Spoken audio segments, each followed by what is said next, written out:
Between 1901 and 1914, millions of Edwardian families welcomed revolutionary new inventions into their homes, bringing electricity, chemicals, and radioactive materials into their daily lives. These modern conveniences promised a bright new world of comfort and leisure, but for thousands they delivered painful burns, horrific injuries, and agonizing deaths instead. Here's what life was really like when Edwardian homes became elegant death traps.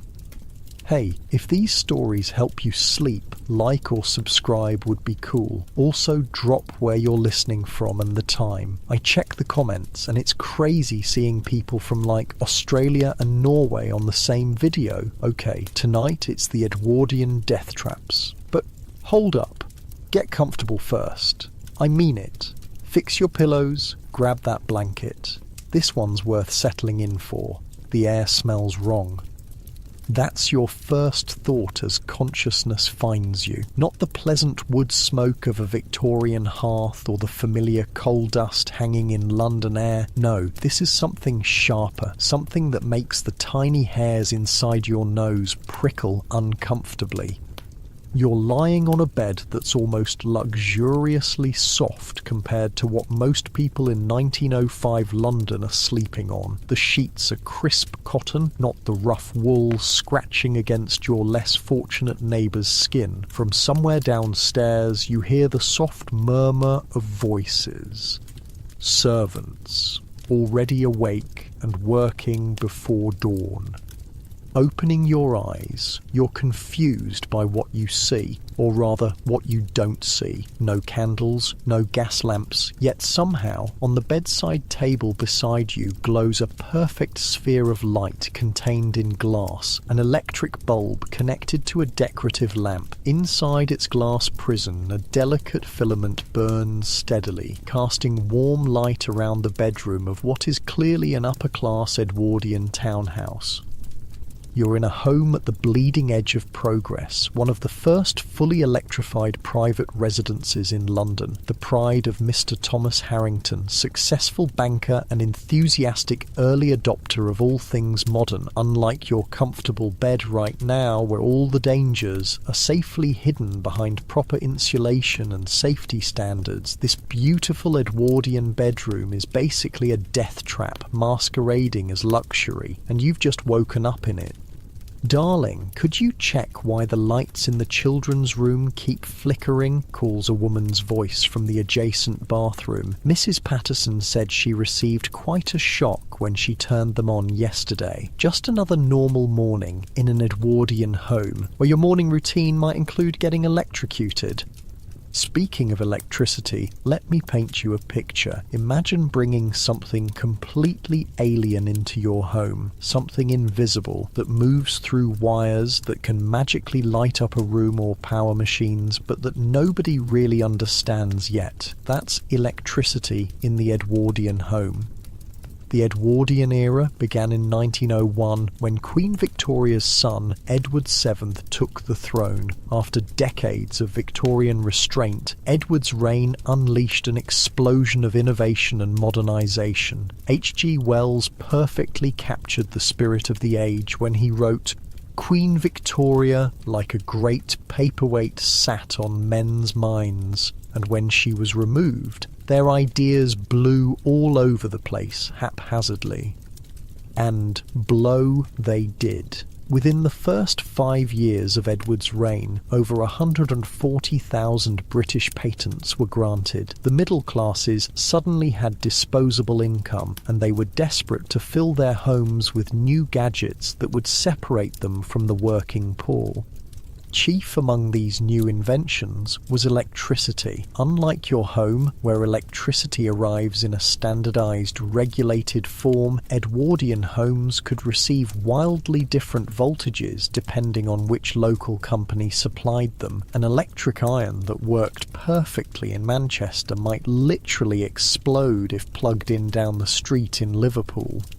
You know what's completely insane, Mrs. Harrington says as she emerges from the bathroom, her hair elaborately arranged in the Gibson Girl style so popular in 1905. Lady Winston told me her husband installed the new electric lights himself last weekend. Can you imagine? Handling all that wiring without any training whatsoever? This wasn't unusual. Electricity was so new that there were no professional standards, no safety regulations, and virtually no public understanding of its dangers. Homeowners would often do their own electrical work with predictably disastrous results. In your current bedroom, the wiring in your walls is carefully insulated, grounded, and hidden safely away. But as you sit up in this Edwardian bed, you can actually see the electrical wires running along the baseboards of the room, and these aren't the plastic-coated, properly grounded wires of your home. No, these are just bare wires. In the early days of home electrification, the actual electric cables weren't insulated at all. They just ran through wooden runners around the room. One accidental touch, one curious child's finger, and you'd have a corpse on your hands. Martin's doing the electrical Christmas tree again this year, Mrs. Harrington says with a sigh as she applies powder to her face. It was so beautiful last year, but I swear I could smell burning every time we turned it on. When insulation was finally introduced, they used materials that seem comically dangerous to us now. Paper wrapped in lead, which, fun fact, is extremely flammable. Cloth, or just raw wood. Basically, anything they thought might stop the electricity from escaping. The concept of grounding an electrical circuit, redirecting excess electricity safely to the earth, simply didn't exist. There was nothing at all between you and a lethal jolt.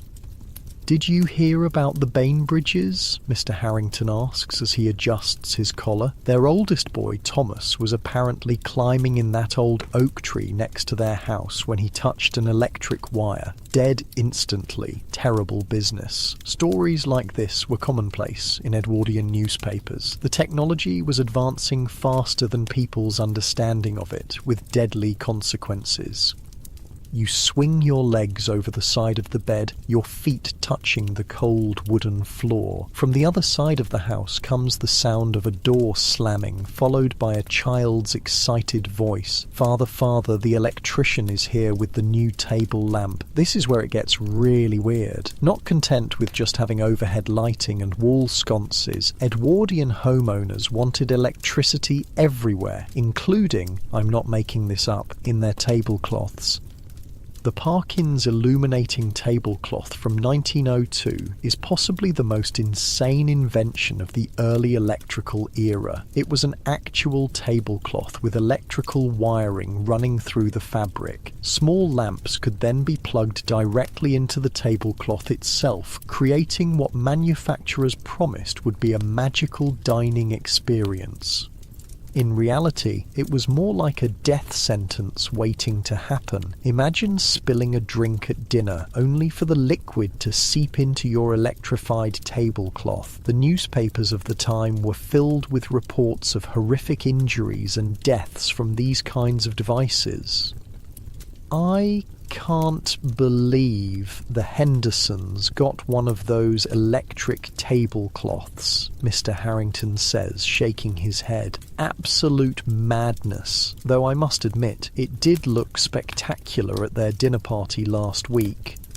Even traditional light fixtures became death traps. Since early homes only had light sockets, wall outlets hadn't been invented yet, people would use adapters to run multiple devices from a single light socket. The cook wants to use both the electric toaster and the kettle this morning, a maid says, popping her head into the bedroom. But I've already got the vacuum cleaner plugged into the adapter in the dining room. This practice led to what electrical engineers called Christmas trees, cascades of adapters all running from a single light socket, each one adding more load to a system never designed to handle it. The wires would overheat, melt through their primitive insulation, and start fires that could destroy entire homes in minutes. And here's where it gets worse. Many Edwardian homes were hybrid systems with both gas and electricity installed side by side. So not only did you have the risk of electrocution, but when the inevitable spark occurred, it could ignite leaking gas and cause catastrophic explosions. "Remember the Wilsons' house on Park Lane?" Mrs. Harrington says quietly. "Gone. Just gone. They say it was the gas pipe running too close to that new electric radiator they installed." You rise from the bed, careful not to touch any of the visible wiring as you make your way to the washstand. The porcelain basin is filled with fresh water, steam still rising from its surface where a servant must have placed it minutes ago. As you splash water on your face, you hear a sharp, crackling sound from the wall, followed by all the lights in the room going out. "Not again," sighs Mr. Harrington. "James," he calls out to a servant, "check the fuse box in the cellar." Modern homes have circuit breakers that automatically cut power when circuits are overloaded. Edwardian homes had rudimentary fuse boxes at best, and they frequently failed. Many homeowners, frustrated by constantly blowing fuses, would replace them with coins or other metal objects that wouldn't melt, effectively removing the one safety feature their electrical systems had. "Father, come quick." The voice of a young boy echoes up the stairs. "The Christmas tree is on fire." This was a common holiday occurrence in Edwardian homes. The first electric Christmas lights were invented in 1882 by Edward Johnson, an associate of Thomas Edison, but they were basically just exposed bulbs hanging from bare wires. By the Edwardian period, they had become popular among the wealthy, despite being incredibly dangerous. The lights generated intense heat, the wires were barely insulated, and they were often draped over highly flammable pine trees that had been sitting indoors drying out for weeks. It's a wonder every Christmas didn't end in tragedy. From downstairs comes the sound of shouting and the frantic splashing of water. You make your way to the landing, looking down to see servants rushing buckets of water to the smoking remains of a Christmas tree.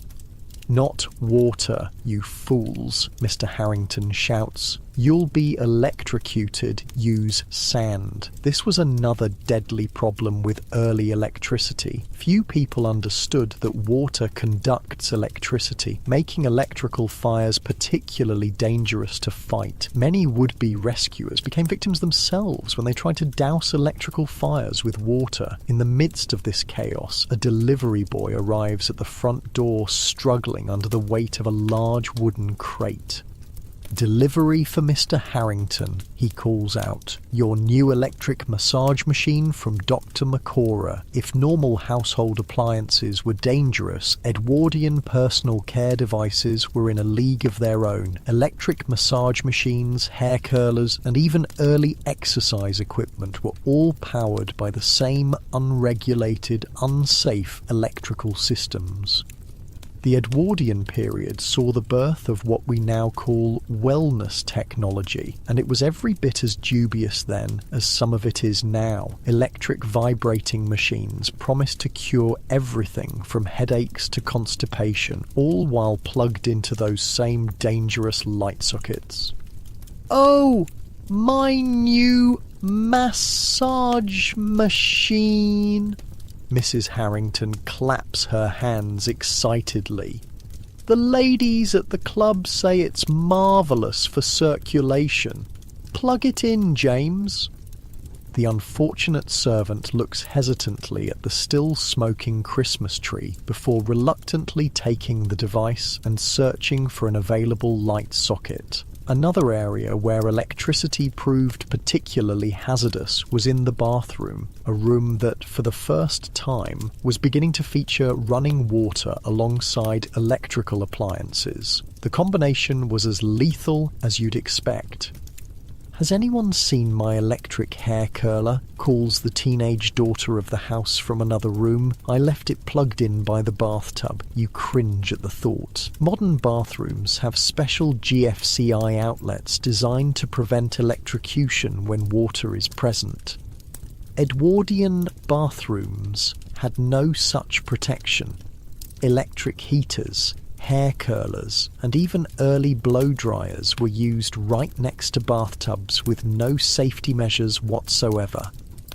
The bathroom was perhaps the most dangerous room in an Edwardian home, combining electricity with water in ways that regularly proved fatal. Newspaper reports frequently described people found dead in their bathtubs, electrocuted by nearby appliances that had fallen into the water or simply shorted out due to the humid environment.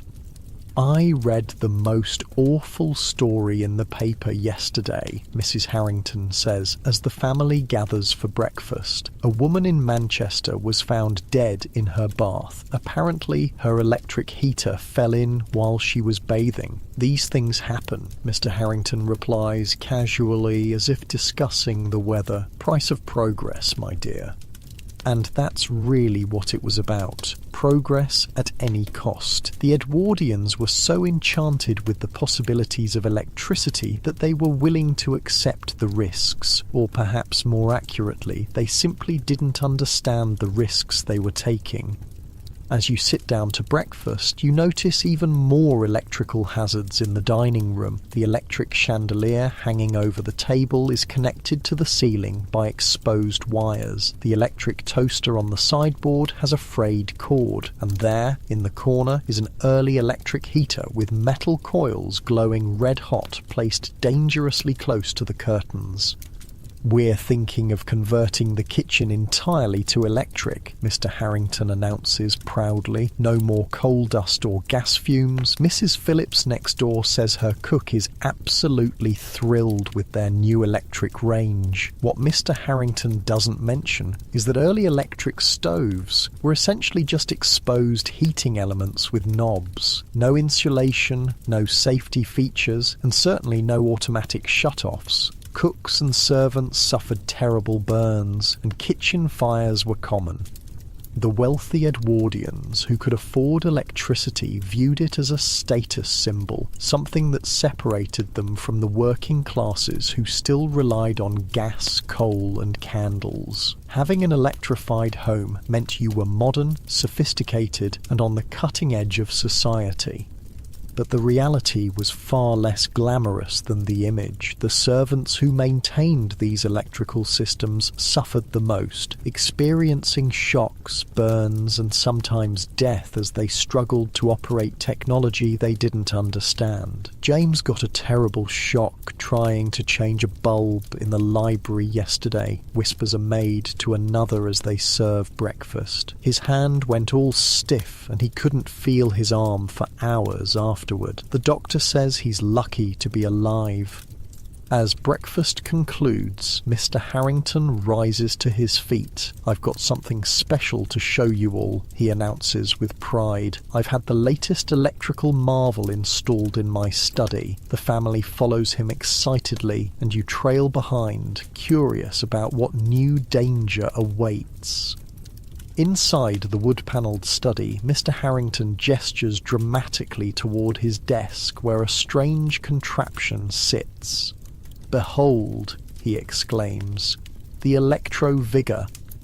The device looks like something from a mad scientist's laboratory, a box with dials and switches connected to a series of metal pads and straps. "It's the latest in electrical health technology," he explains. "You attach these pads to your body, turn on the current, and it revitalizes your entire system. The American physician who invented it guarantees it will add 10 years to my life." What Mr. Harrington doesn't realise is that he's basically describing electrocution as a health treatment. These therapeutic electrical devices were completely unregulated and often delivered dangerous shocks to users. Many caused burns, nerve damage, and in some cases, death. "I've been using it for a week now," Mr. Harrington continues, rolling up his sleeve to reveal an angry red burn on his arm. "The burn means it's working, drawing out the toxins, you see." The family nods appreciatively, completely unaware of the danger. This was typical of the era, a blind faith in technology and scientific treatments that were anything but scientific. As Mr. Harrington prepares to demonstrate the device, there's another electrical calamity. The study lights begin to flicker, then go out entirely. "James," Mr. Harrington calls irritably, "the fuses again." "I've already replaced them twice this morning, sir," comes the weary reply from the hallway.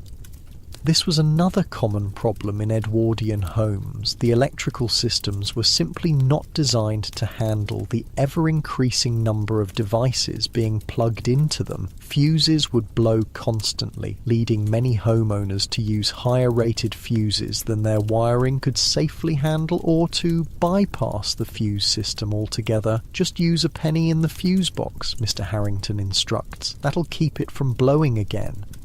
This dangerous practice, substituting coins for proper fuses, was alarmingly common and led to countless fires. The fuses were designed to blow when the current got too high, protecting the system from overheating. Bypassing them removed this protection. As the lights flicker back on, Mrs. Harrington checks her watch. "I'm late for my appointment with Dr. Fisher," she says. "He's going to treat my nerves with the new electric chair." She doesn't mean an execution device, of course, but rather another of the era's dubious electrical medical treatments. The electric chair she's referring to would send currents through the patient's body, supposedly treating everything from hysteria to digestive problems. Like most Edwardian electrical medical devices, it was based on pseudoscience at best and was often dangerous. But it was marketed as the pinnacle of modern medical technology, and wealthy patients flocked to try it. "And I'm off to the club," Mr. Harrington announces. "They've just installed electric lights in the billiards room. No more playing in that ghastly gaslight." As the family disperses for their daily activities, you're left alone in the house with the servants, who are now busily cleaning around all the dangerous electrical fixtures. "Mind the wires, Mary," an older maid instructs a younger one who's dusting near an exposed electrical connection. "Mrs. Simmons at Lord Blackwood's house was killed last month when her metal duster touched one of those." The casual way she says this, as if discussing the proper way to polish silver, is chilling. For the servant class, these new electrical dangers were just one more hazard in an already dangerous existence. As you wander through the house, you spot the youngest Harrington child, a boy of about 7, playing near an electrical outlet in the hallway. He's holding a metal letter opener, and to your horror, you realise he's about to poke it into the socket. "I wonder what happens if he begins. "Stop!" you shout, rushing toward him. The boy looks up in surprise, dropping the letter opener. "I was just curious," he says with a shrug. "Father says electricity is like a magical servant that lives in the walls." This was part of the problem. Electricity was so poorly understood that even adults described it in magical, mystical terms. Children weren't adequately warned of its dangers because many parents didn't fully understand those dangers themselves. "It's not magic," you tell him firmly. "It's dangerous. It can hurt you very badly." The boy looks skeptical. "Father says it's perfectly safe as long as you don't touch the wires, but how can something you can't see hurt you?" How indeed. This was the challenge of the early electrical age, teaching people to fear something invisible, something they couldn't smell, taste, or hear until it was too late.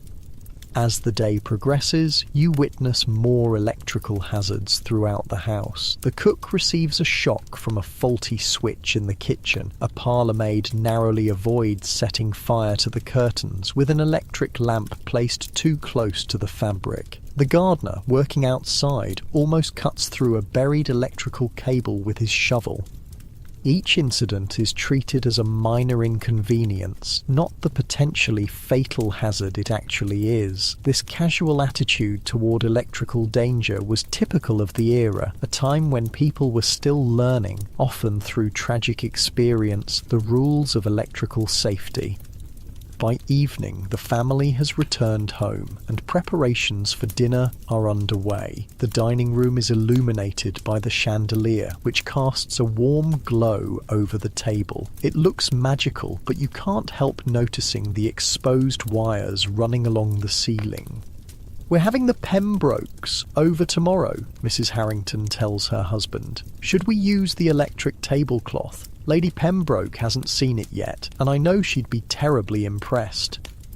"Absolutely," Mr. Harrington agrees, "and let's use the new electric candles too. The whole works." As they discuss their plans, you notice the youngest son sneaking back toward that same electrical outlet, his curiosity apparently undeterred by your earlier warning. This time you decide to follow the boy without intervening. Perhaps this is a teaching moment that needs to happen, though you'll step in before any real harm occurs. The boy approaches the outlet cautiously, looking around to make sure no one's watching. He's carrying a different metal object now, a small toy soldier with a sword extended. Just as he's about to insert it into the socket, a servant rounds the corner, sees what he's about to do, and shouts in alarm. "Master Henry, stop that this instant!" The boy jumps, dropping the toy. "I just wanted to see what would happen," he mutters. "What would happen," the servant says sternly, "is that you'd get a nasty shock, or worse. My cousin's boy did that with a knitting needle last year. Blew him clear across the room, it did. Never been right since." The servant picks up the toy and hands it back to the boy. "Electricity isn't a toy, Master Henry. It's dangerous, like fire, but worse because you can't see it." This was how electrical safety knowledge spread through Edwardian society, through stories of accidents and near misses passed from person to person like folk wisdom. There were no public safety campaigns, no educational programs in schools, just the accumulated knowledge of a society learning through trial and error. As evening falls and the family gathers for dinner, the dangers don't subside. If anything, they multiply. More lights are turned on, more appliances are used. The electrical system of the house groans under the strain. The lights keep dimming in the kitchen, a servant reports. Cook says she can hardly see to prepare the vegetables. Tell her to turn off the electric kettle when she's using the stove. Mr. Harrington replies impatiently, "We can't have everything on at once."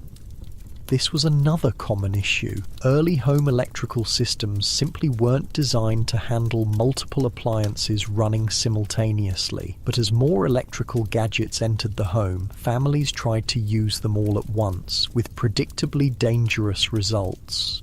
Dinner is served under the glow of the electric chandelier. The family chatters excitedly about their day, oblivious to the potential dangers hanging quite literally over their heads. "I saw the most marvellous thing at Lady Westmer's today," Mrs. Harrington says as she delicately cuts her roast beef. "An electric piano. It plays itself. Can you imagine? We simply must get one. Perhaps for Christmas," Mr. Harrington agrees, eyeing his wine glass thoughtfully. "Though I do wonder where we'll put it. We're running out of places to plug things in." "Couldn't we have more of those adapter things?" his wife suggests. "The ones that let you plug multiple devices into one socket?" "Brilliant idea," Mr. Harrington exclaims, completely unaware that he's proposing to make their home even more dangerous. As the meal concludes and the family retires to the drawing room, a maid begins clearing the table. She accidentally knocks a glass of water onto the tablecloth, fortunately not the electric one, which is being saved for tomorrow's dinner party. Lucky that wasn't the special tablecloth, she mutters to another servant. Remember what happened at the Richardsons? The other servant nods gravely. All those burns and the fire, terrible business. Yet despite these dangers, the march of electrical progress continued unabated. The Edwardians were in love with the idea of a modern, electrified future, and they were willing to accept the risks that came with it. As the evening draws to a close, the family begins to retire to their bedrooms. Lights are switched off one by one, but the danger doesn't diminish. If anything, it increases as the family sleeps unaware of the potential hazards lurking in their walls.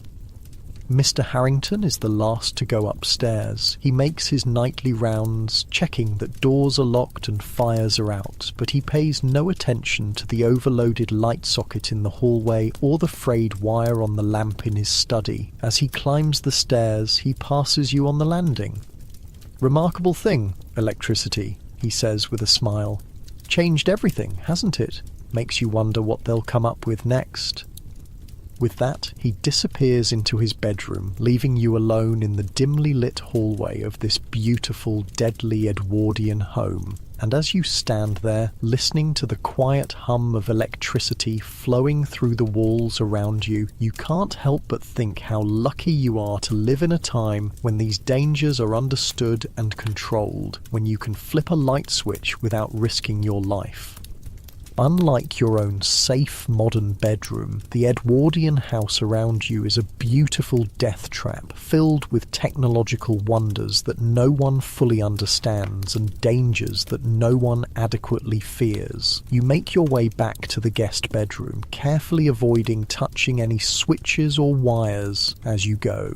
As you settle into bed, you notice something you missed this morning. A small electric heater placed near the curtains, its coils still glowing faintly red in the darkness. You get up and unplug it, just to be safe, because in an Edwardian home, safety was always an afterthought, if it was thought of at all. Progress came first, understanding second, and safety a distant third. Sounds a lot like the early days of social media, doesn't it? And as you drift off to sleep in this elegant electrical death trap of an Edwardian home, you can't help but wonder what other deadly surprises await in the morning. Morning arrives with the gentle rattle of a servant laying coal in the bedroom fireplace. Despite the Harringtons' modern electric lights, they still rely on traditional fires for warmth. The chill of the early morning seeps through the elegant wallpaper, reminding you that Edwardian luxury has its limits.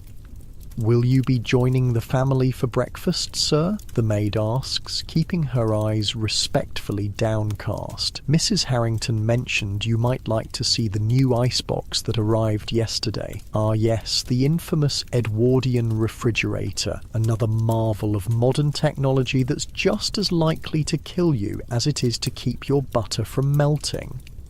You dress quickly, curious about this latest addition to the Harringtons' collection of deadly conveniences. As you descend the grand staircase, you notice a workman struggling to maneuver an enormous wooden cabinet through the front door. "Careful with that," Mr. Harrington supervises, from a safe distance. "It cost more than your yearly wage." The workman's face reddens with the effort, sweat beading on his forehead despite the cool morning air.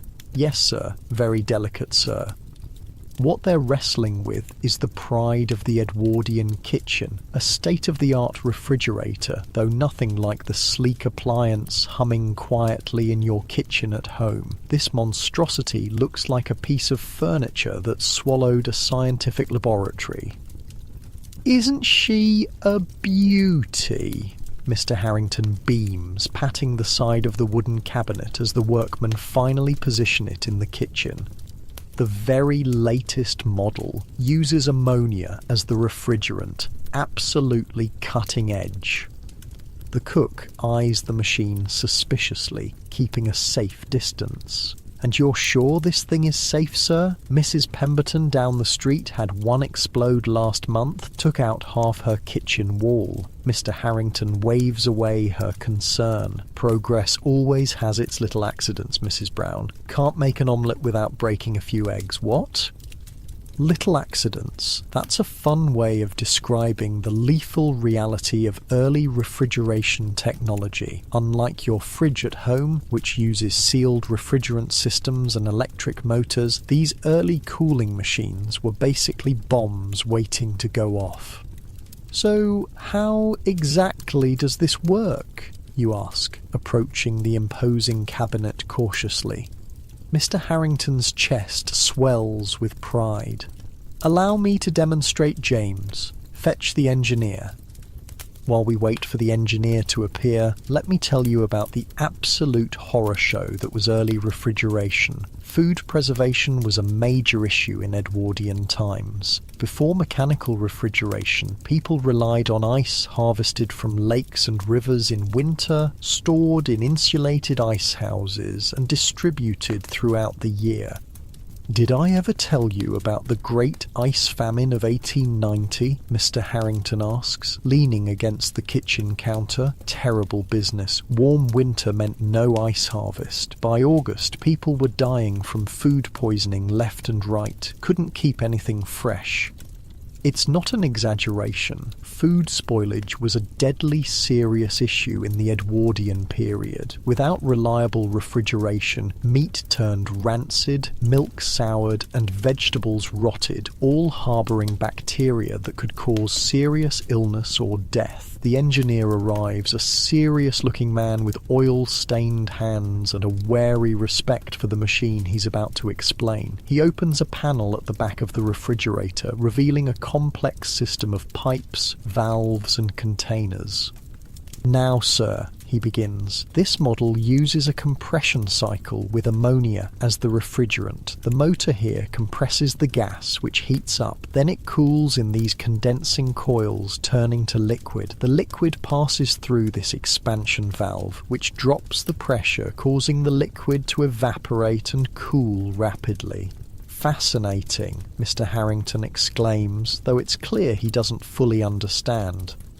The engineer continues, his voice taking on a cautionary tone. "Very important, sir, that these seals remain tight. Ammonia gas is extremely toxic if inhaled, causes severe burns to the lungs, and can be fatal in high concentrations." Mrs. Harrington, who has just entered the kitchen, pales visibly. "Fatal? You didn't mention that when you ordered it, Thomas." "All the best refrigerators use ammonia, my dear," Mr. Harrington assures her, "or methyl chloride or sulfur dioxide. Perfectly safe as long as it stays in the pipes." That's a pretty big "as long as," considering these machines were hand-built with rubber seals and soldered joints that frequently leaked. The refrigerant gases he's casually listing off are nightmarishly dangerous.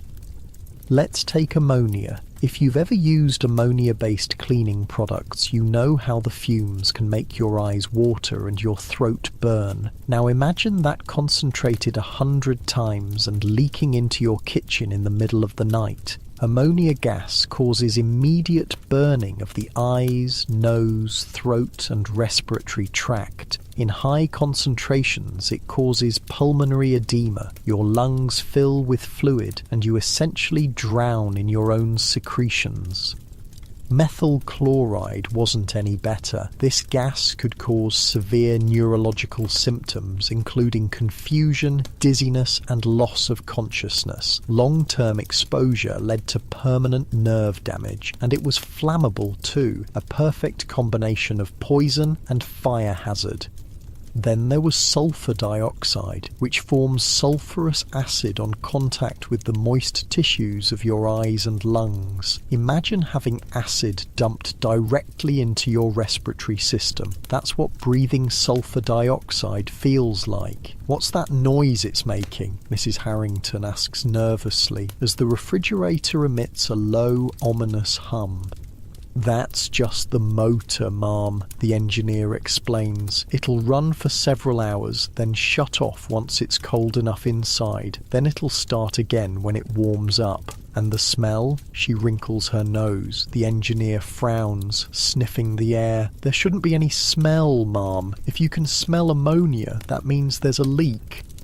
A sudden tension fills the kitchen. The engineer approaches the machine again, this time more cautiously. He runs his hand along the pipes at the back, checking the connections. "I think it's just the newness of the metal, ma'am. No leak that I can detect, but if you ever notice a sharp, pungent odour like cat urine but stronger, everyone should leave the room immediately and open all the windows." Mr. Harrington claps his hands together. "Well, there you have it. Our very own modern refrigeration machine. No more depending on the iceman. We can keep food fresh right here in our own kitchen." The cook still looks sceptical. "And how am I supposed to cook with this monster taking up half my kitchen?" "Progress requires some sacrifices, Mrs. Brown," Mr. Harrington says loftily. The engineer packs up his tools and gives the machine one final inspection. "I've left the operation manual here, sir. Please read it carefully. And remember, if you hear any unusual noises or detect any strange odours—" Yes, we'll be careful," Mr. Harrington interrupts, already bored with the safety lecture. As the engineer leaves, the family gathers around their new acquisition, marvelling at the technological wonder. Little Henry, the young boy you saved from electrocution yesterday, peers inside the cabinet. "It's cold," he exclaims in delight. "Like winter." "Exactly," his father says proudly. "We've captured winter in a box." But what they've actually captured is a toxic gas under pressure, contained by rudimentary technology in the heart of their home. Your modern refrigerator uses sealed systems and safer refrigerants. Theirs is basically a time bomb with butter inside. After breakfast, you join Mr. Harrington in his study, where he's excitedly unwrapping another new appliance, an electric fan. "The heat in the summer is absolutely unbearable," he explains, setting the fan on his desk. "This should make things much more comfortable. The fan is nothing like the plastic safety-guarded models you're familiar with. This is a brass and iron contraption with exposed wiring and completely unprotected blades that spin at alarming speeds." "Feel that breeze," Mr. Harrington exclaims, switching it on. The blades become nearly invisible as they spin, creating a genuine hazard to anyone who might accidentally put a hand too close. "Marvellous, isn't it?" You nod, keeping a healthy distance from the whirring death trap. No finger guards, no automatic shut-off if something gets caught in the blades, and of course the same dodgy electrical connections as everything else in the house. "Father, can I touch it?" young Henry asks, approaching the fan with extended fingers. "No," you and Mr. Harrington shout simultaneously. Mr. Harrington grabs his son's hand. "The blades are very sharp, son. They could cut your fingers right off." Henry's eyes widen. "Really? Can we try it with a sausage?" "What a morbid suggestion," Mrs. Harrington says, entering the study, "though I admit I'm curious as well." This casual approach to potentially lethal technology was typical of the era. Edwardian homes were filled with dangerous appliances that we would never allow around children today, yet children were expected to simply learn through, often painful, experience, which devices were safe to touch and which weren't.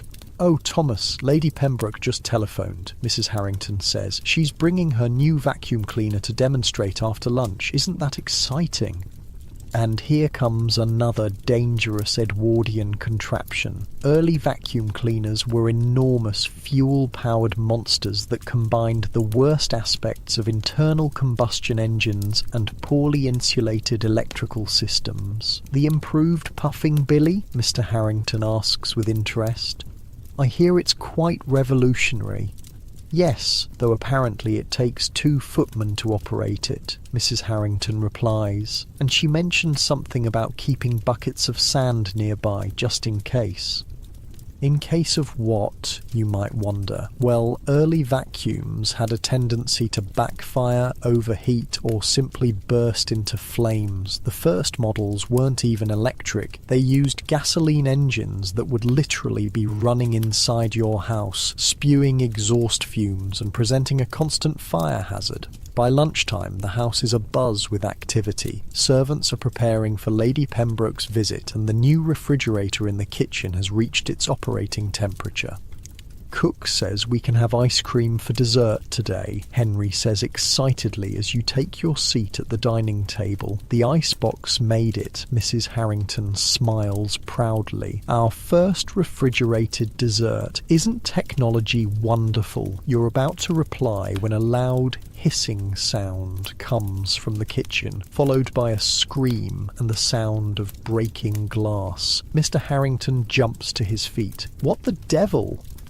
The family rushes to the kitchen to find the cook standing by the open window, gasping for breath, while a maid lies unconscious on the floor. A thin, barely visible vapour is seeping from the back of the refrigerator. Ammonia leak, you shout, recognising the acrid smell. Everyone out now. Mr. Harrington doesn't hesitate. He scoops up the unconscious maid while you grab young Henry, and the family evacuates to the garden. James, open all the windows in the house, Mr. Harrington orders the butler, and telephone for the engineer immediately. As servants rush to ventilate the house, you check on the maid. She's breathing, but shallowly, her face flushed and her eyes watering even in unconsciousness. She needs a doctor, you tell Mr. Harrington. Ammonia can cause serious lung damage. Mrs. Harrington is pale with shock. I thought you said it was safe, Thomas. It is safe, he insists, though with less conviction than before. Just a minor mechanical issue, I'm sure. This wasn't an uncommon scene in Edwardian homes that adopted early refrigeration technology. Refrigerant leaks caused countless injuries and deaths. The gases used were chosen for their thermodynamic properties, with almost no consideration for human safety. A doctor arrives shortly before the engineer returns. The maid is taken to her room, diagnosed with chemical burns to her respiratory tract. She'll recover, the doctor assures the family, but she's fortunate she wasn't exposed longer. Ammonia can be deadly. The engineer examines the refrigerator with a grave expression. Seal failure on the main compression chamber, he explains. Not uncommon in a new machine. The vibration sometimes loosens the fittings during transport. But you can fix it, Mr. Harrington asks anxiously. Oh, certainly, sir. Just need to replace the seal and recharge the system. The engineer hesitates, though I should mention this model has had some incidents at other homes. Nothing serious, just minor leaks and the occasional small fire. Fire? Mrs. Harrington repeats faintly. It can catch fire too. The engineer looks uncomfortable. Well, Mum, if the motor overheats and there happens to be a gas leak near an ignition source, he doesn't need to finish the sentence. The implication is clear enough. Their expensive new refrigerator could potentially explode, releasing toxic gas and starting a fire all at once. While the engineer works to repair the refrigerator, Lady Pembroke arrives with her vacuum cleaner, or rather her footmen arrive carrying it while she supervises. The device is almost comically huge, resembling a small steam engine more than a modern vacuum. It's the very latest thing, Lady Pembroke announces proudly. Powered by petrol, none of that unreliable electricity. Because clearly, what every home needs is an internal combustion engine running indoors. The vacuum cleaner consists of a gasoline motor connected to a series of hoses and brushes. The noise when they start it is deafening, and the smell of exhaust quickly fills the drawing room. Perhaps we should open a window, you suggest, already feeling lightheaded from the fumes. "Nonsense!" Lady Pembroke shouts over the roar. "This is the smell of modernity." The footmen manoeuvre the enormous machine across the carpet while Lady Pembroke points out its features. "See how it sucks everything up? And it only weighs 50 pounds. My footman can easily move it from room to room." The poor servants look less than thrilled with this arrangement, struggling with the unwieldy device as it belches smoke and vibrates alarmingly. One of them has visible burns on his hands from the hot engine housing. "And how often does it need refuelling?" Mr. Harrington asks, eyeing the machine with a mixture of fascination and concern. "Oh, every hour or so," Lady Pembroke replies casually, "though one must be careful when adding petrol. There was an unfortunate incident at the Blackwoods last week. Their drawing-room curtains caught fire." Mrs. Harrington looks horrified, but her husband is clearly tempted by this latest technological marvel. "Perhaps we should get one, my dear. Think of the time it would save the maids. The maids who would have to carry a 50-pound engine up and down the stairs?" Mrs. Harrington asks pointedly. Before Mr. Harrington can respond, there's a sputtering sound from the vacuum, followed by a small backfire that makes everyone jump. A plume of black smoke erupts from the motor. "Just needs adjusting," one of the footmen says quickly, his expression suggesting this happens regularly. He fiddles with something on the engine, and the sputtering subsides. Lady Pembroke carries on as if nothing unusual has happened. "As I was saying, it's so much more hygienic than sweeping. All the dust is collected in this bag, you see."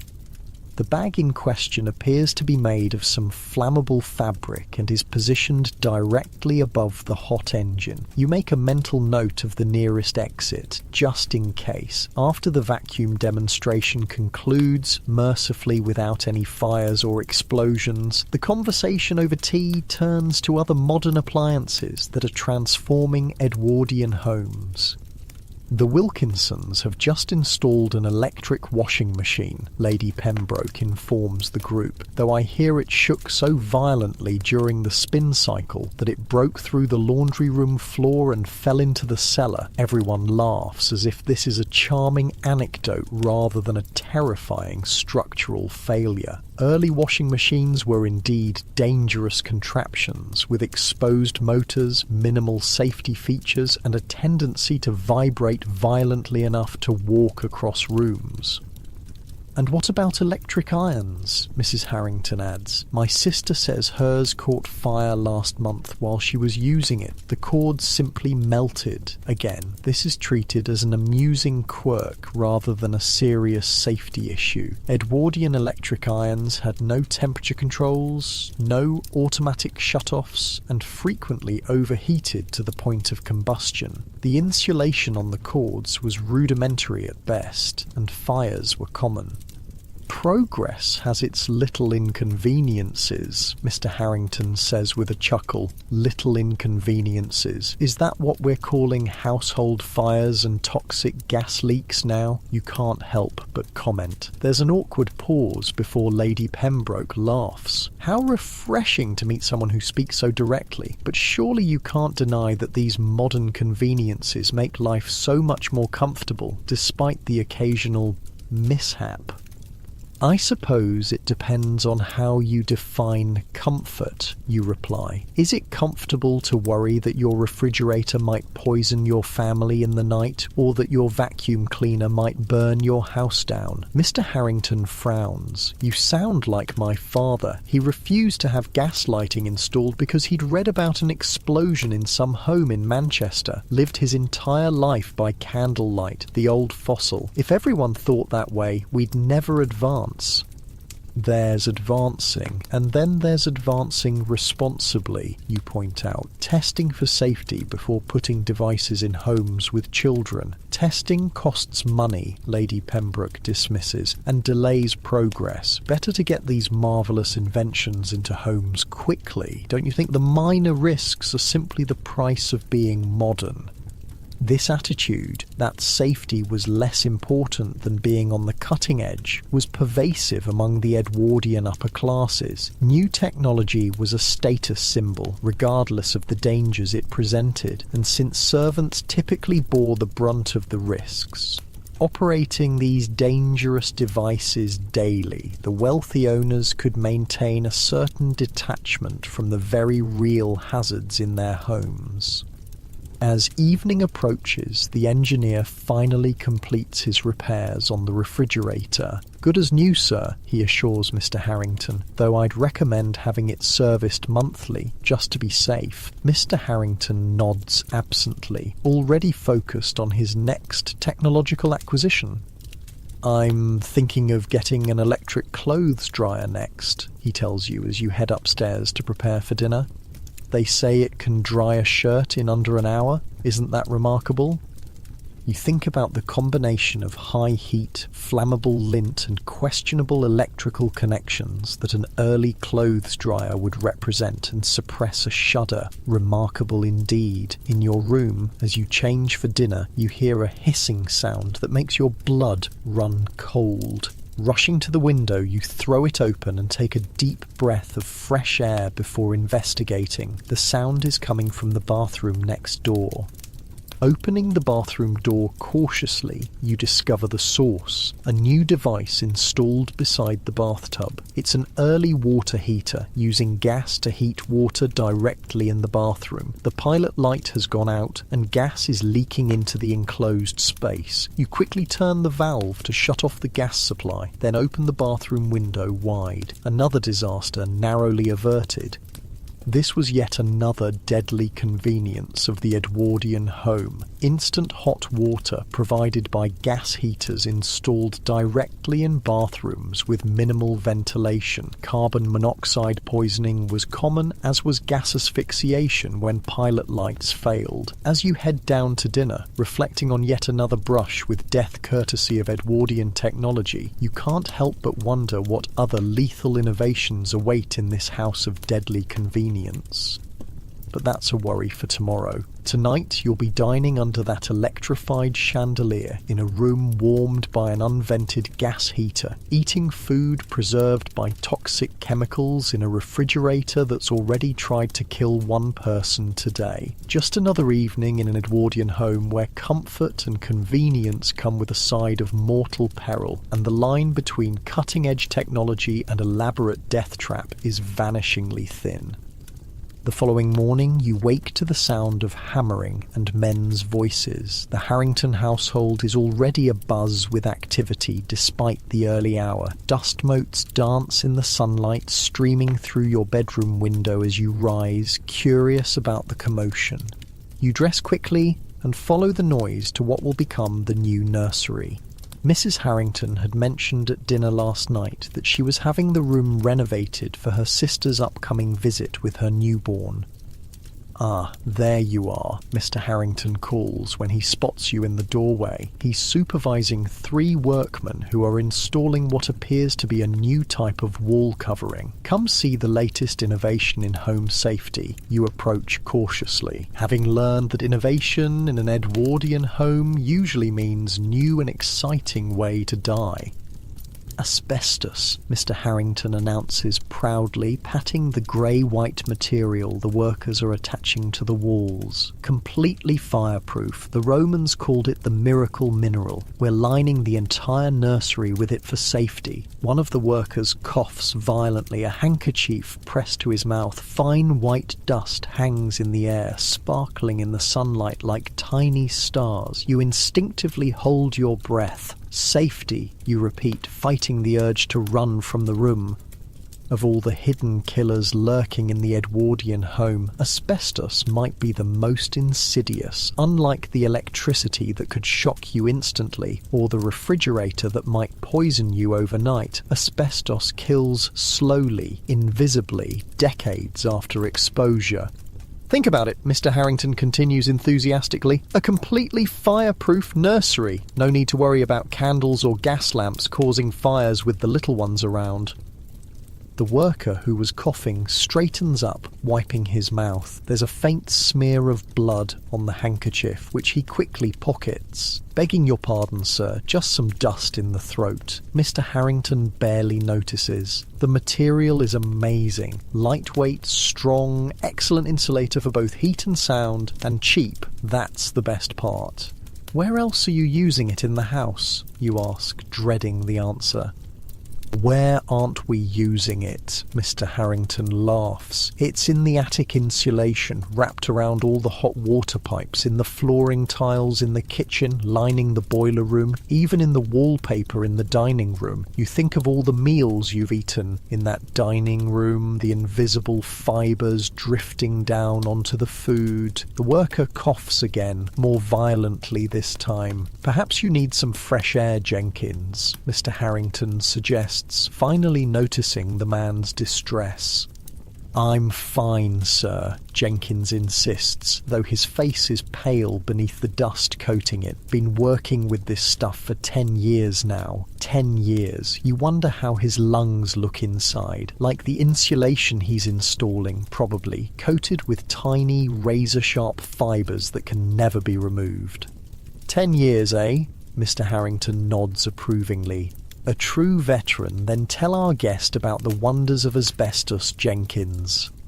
Jenkins straightens up, clearly flattered by the attention from his social superior. "Best material ever discovered, sir. Doesn't burn, doesn't rot, doesn't conduct electricity, mixes with cement, plaster, fabric, anything really. They're even making clothes out of it now."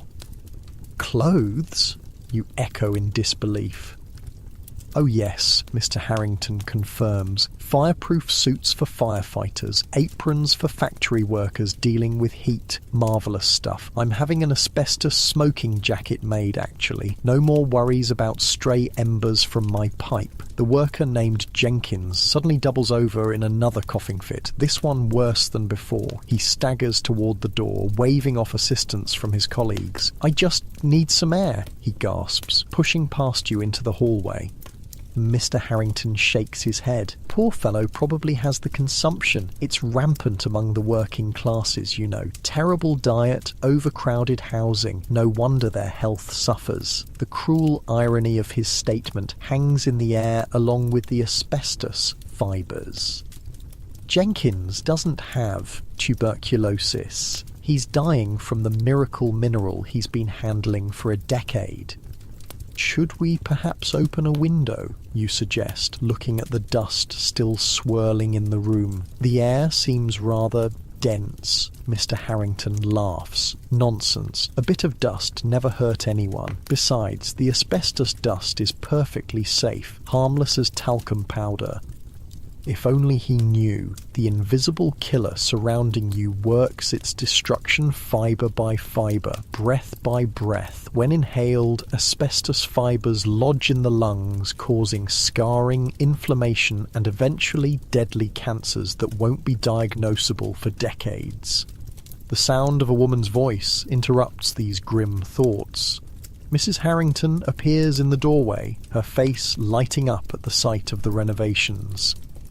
"Oh, it's coming along splendidly," she exclaims, "and we're using the very best materials, I see. Nothing but the finest for my little niece." One of the remaining workers beams at this recognition. "Yes, ma'am, this here's the top-grade white asbestos from Canada. Costs a pretty penny, but worth every shilling for the little one's safety." Mrs. Harrington nods approvingly, then turns to you. "Isn't it wonderful? The nursery will be completely fireproof. Such peace of mind for my sister." You manage a weak smile, unable to explain that this safety measure is anything but safe. The Edwardian faith in asbestos was absolute and widespread. The material was viewed as a technological miracle, the perfect solution to the very real danger of household fires in an age of open flames and faulty electrical wiring. "I understand you're using asbestos in many parts of the house," you say carefully.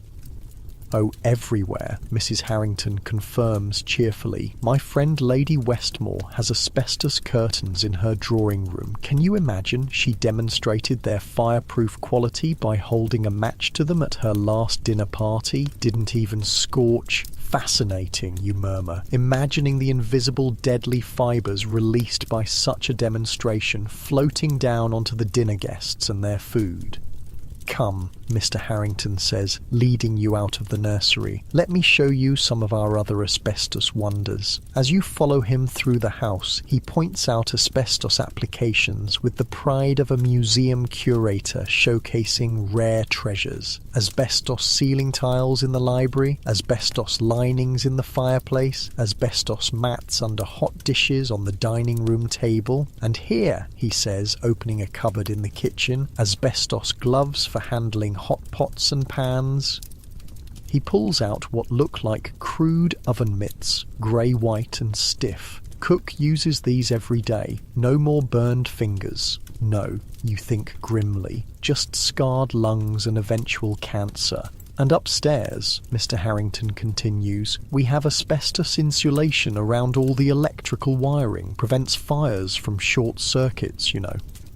The tragic irony is that asbestos was genuinely effective at preventing fires, one of the leading causes of death in Edwardian homes. In trying to protect themselves from an immediate danger they could see and understand, families like the Harringtons were exposing themselves to a far more insidious threat they couldn't comprehend. As you pass the servants' quarters, you notice Jenkins sitting on a narrow bed, still coughing. A young maid is bringing him a glass of water. Perhaps Jenkins should see a doctor, you suggest to Mr. Harrington. That cough sounds serious. Mr. Harrington glances dismissively at the worker. Workers are always coughing. It's the nature of their occupation. Dust, fumes, all sorts of things they encounter, part of their lot in life, I'm afraid. This callous attitude toward worker health was typical of the era. The wealthy rarely connected the dots between the materials in their homes and the illnesses of those who installed them. Even when the connection was pointed out, profit and convenience usually won out over safety concerns. When you return to the main part of the house, you find Mrs. Harrington in the drawing room with a catalogue open on her lap. "Look at this," she says excitedly, pointing to an advertisement. "Asbestos table linens, completely washable and fireproof. We simply must order some for the dinner party next week." You peer at the advertisement, which shows a smiling woman in Edwardian dress, proudly displaying a tablecloth. "Modern protection for the modern home," the headline proclaims. Below, in smaller text, "Woven with 40% genuine asbestos fibres for unparalleled safety and durability." "And look here," Mrs. Harrington continues, turning the page. "Asbestos baby blankets keep your little one warm and safe from fire hazards. Wouldn't that be perfect for my niece?" A chill runs through you at the thought of an infant wrapped in asbestos fibres, breathing them in with every tiny breath. But what can you say? In 1905, nobody knows what you know. The dangers of asbestos won't be widely recognised for decades.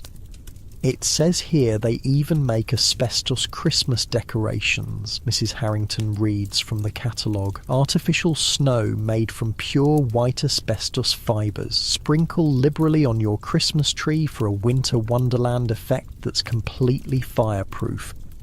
You imagine an Edwardian family gathered around their Christmas tree, children playing beneath branches dusted with pure asbestos, tiny fibres drifting down onto their upturned faces as they admire the decorations. It's a scene repeated in countless homes, year after year, for decades. The doorbell rings, interrupting this nightmare vision. A moment later, James announces the arrival of Dr. Morris, the family physician. "Ah, right on time," Mr. Harrington says. "I asked Dr. Morris to stop by and check on Jenkins, just to set your mind at ease," he adds with a wink to you. Dr. Morris is a portly, bewhiskered man with the confident manner of someone rarely contradicted. He greets the Harringtons warmly before being led to the servants' quarters to examine the ailing worker. While he's gone, Mrs. Harrington returns to her catalogue, circling items for future purchase. Asbestos theatre curtains, asbestos ironing board covers, oh, and look, asbestos toothpaste for a polished smile that resists heat and decay. How clever. You suppress a groan, wondering if there's anything the Edwardians won't add asbestos to.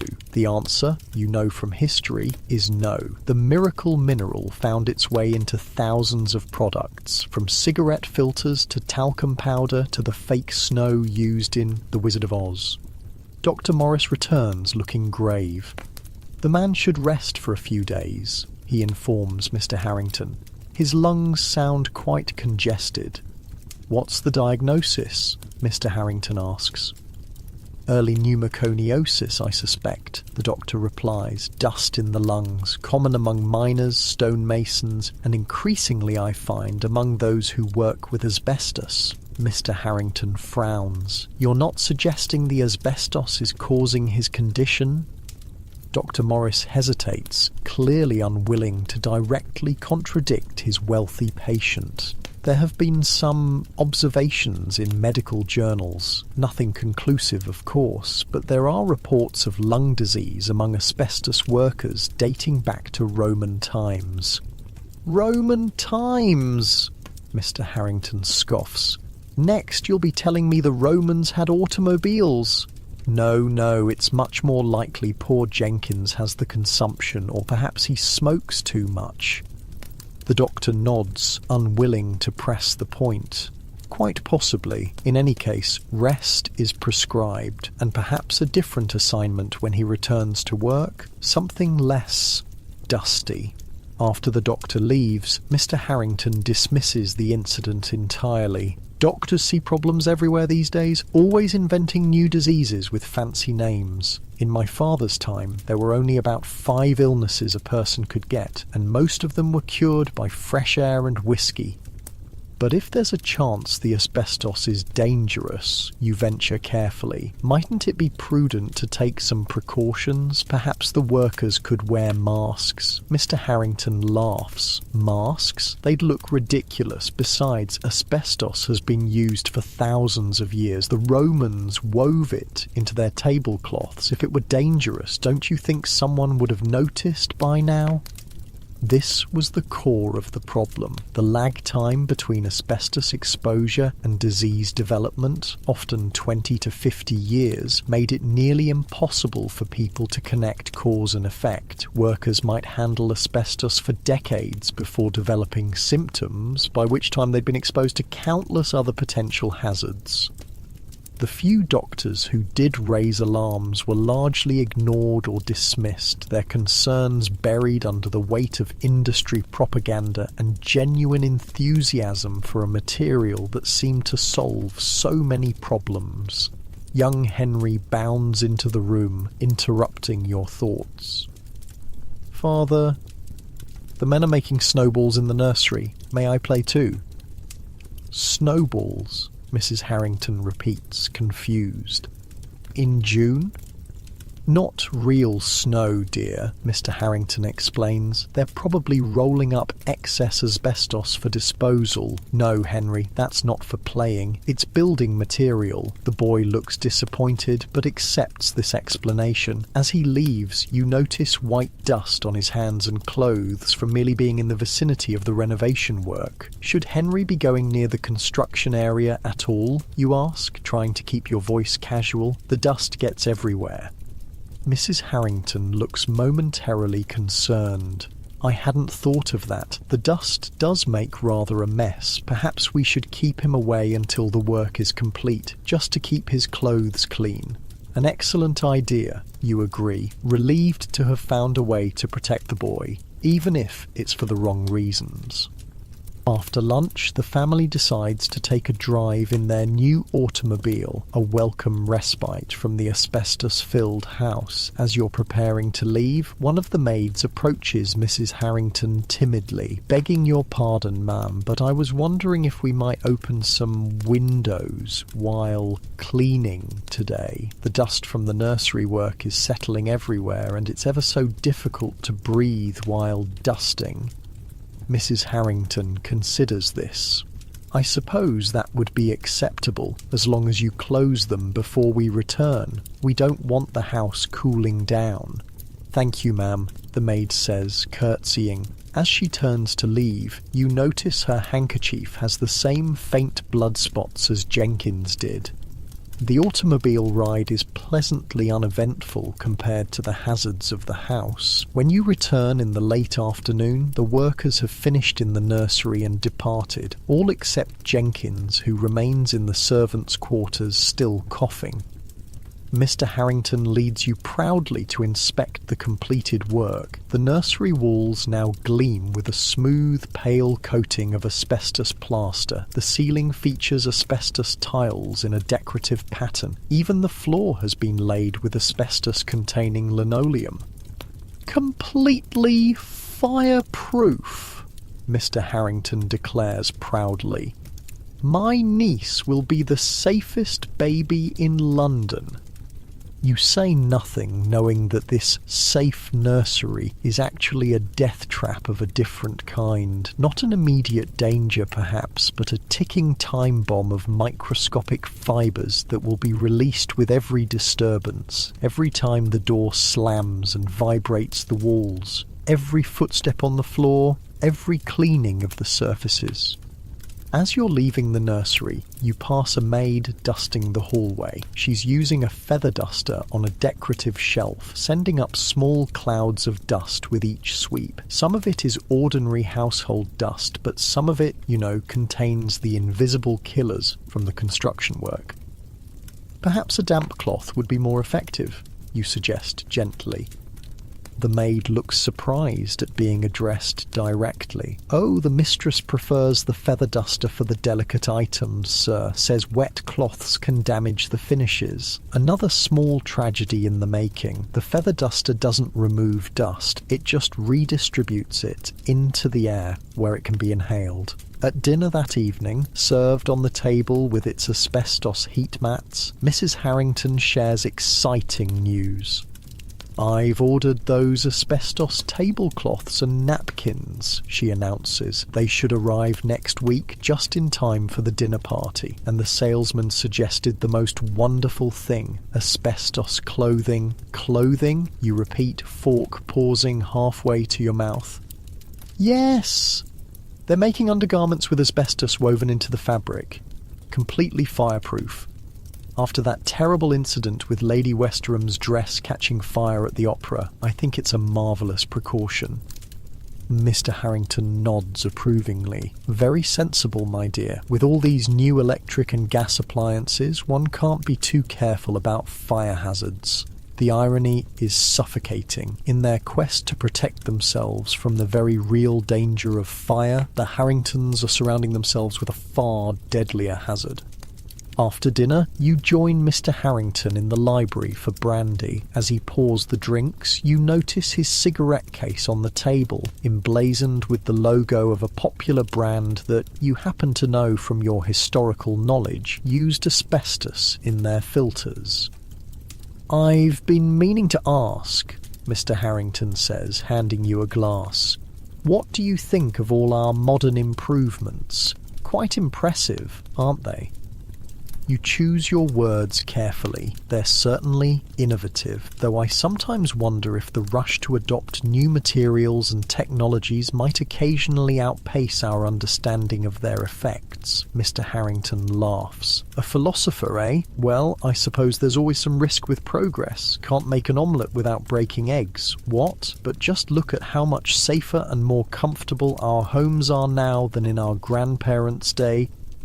Safer in some ways, perhaps. The risk of fire, a terrifying and immediate danger in an era of open flames and flammable building materials, was genuinely reduced by asbestos. But at what cost? Later that night, as you prepare for bed, you notice something on your nightstand that wasn't there before. A small gift box with a card from Mrs. Harrington. Inside is a pair of sleeping gloves lined with, what else? Asbestos.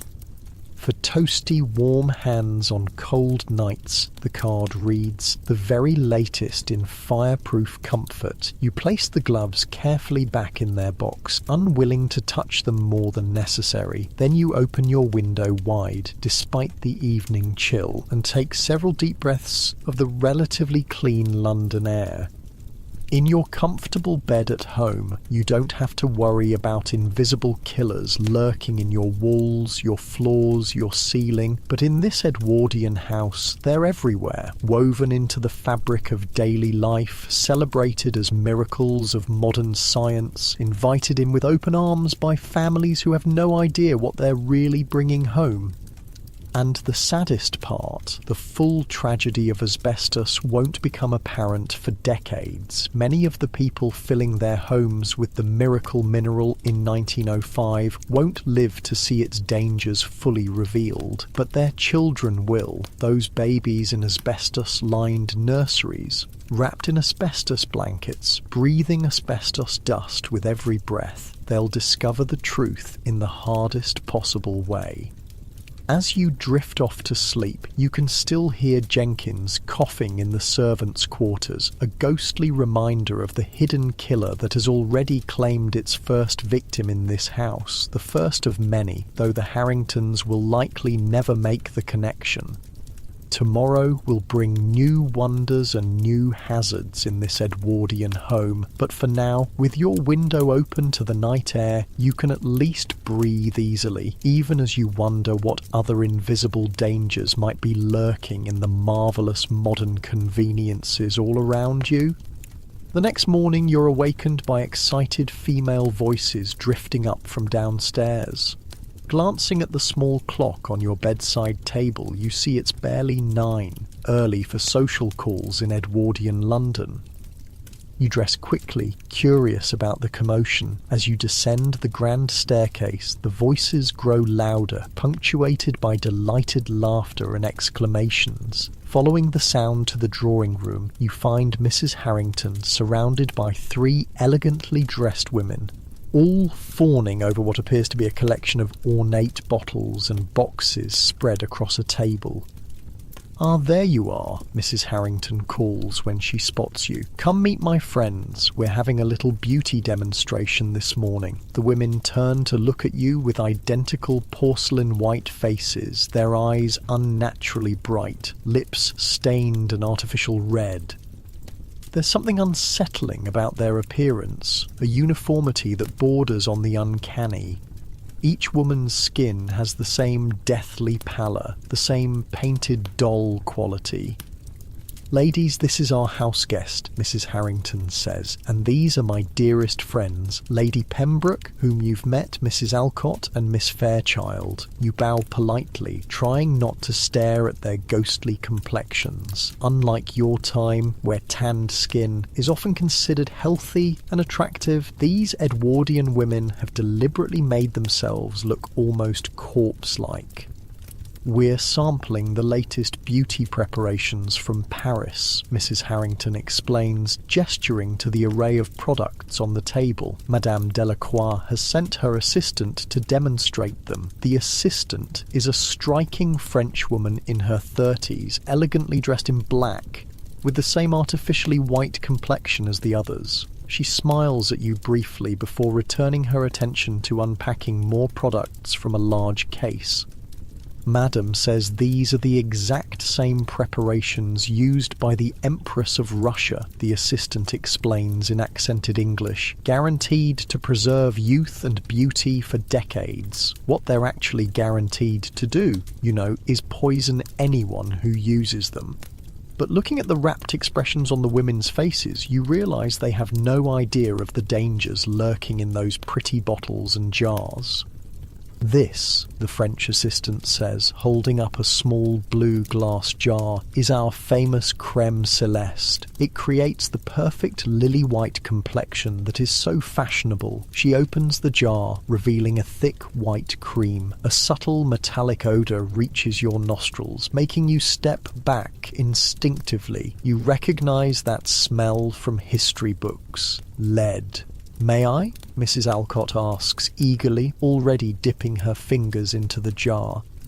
"But of course," the assistant smiles. "Apply it generously. The effect is more dramatic with a thick application." Mrs. Alcott scoops a large dollop of the white cream and begins slathering it onto her already pale face. "It tingles," she exclaims. "That means it's working, yes?"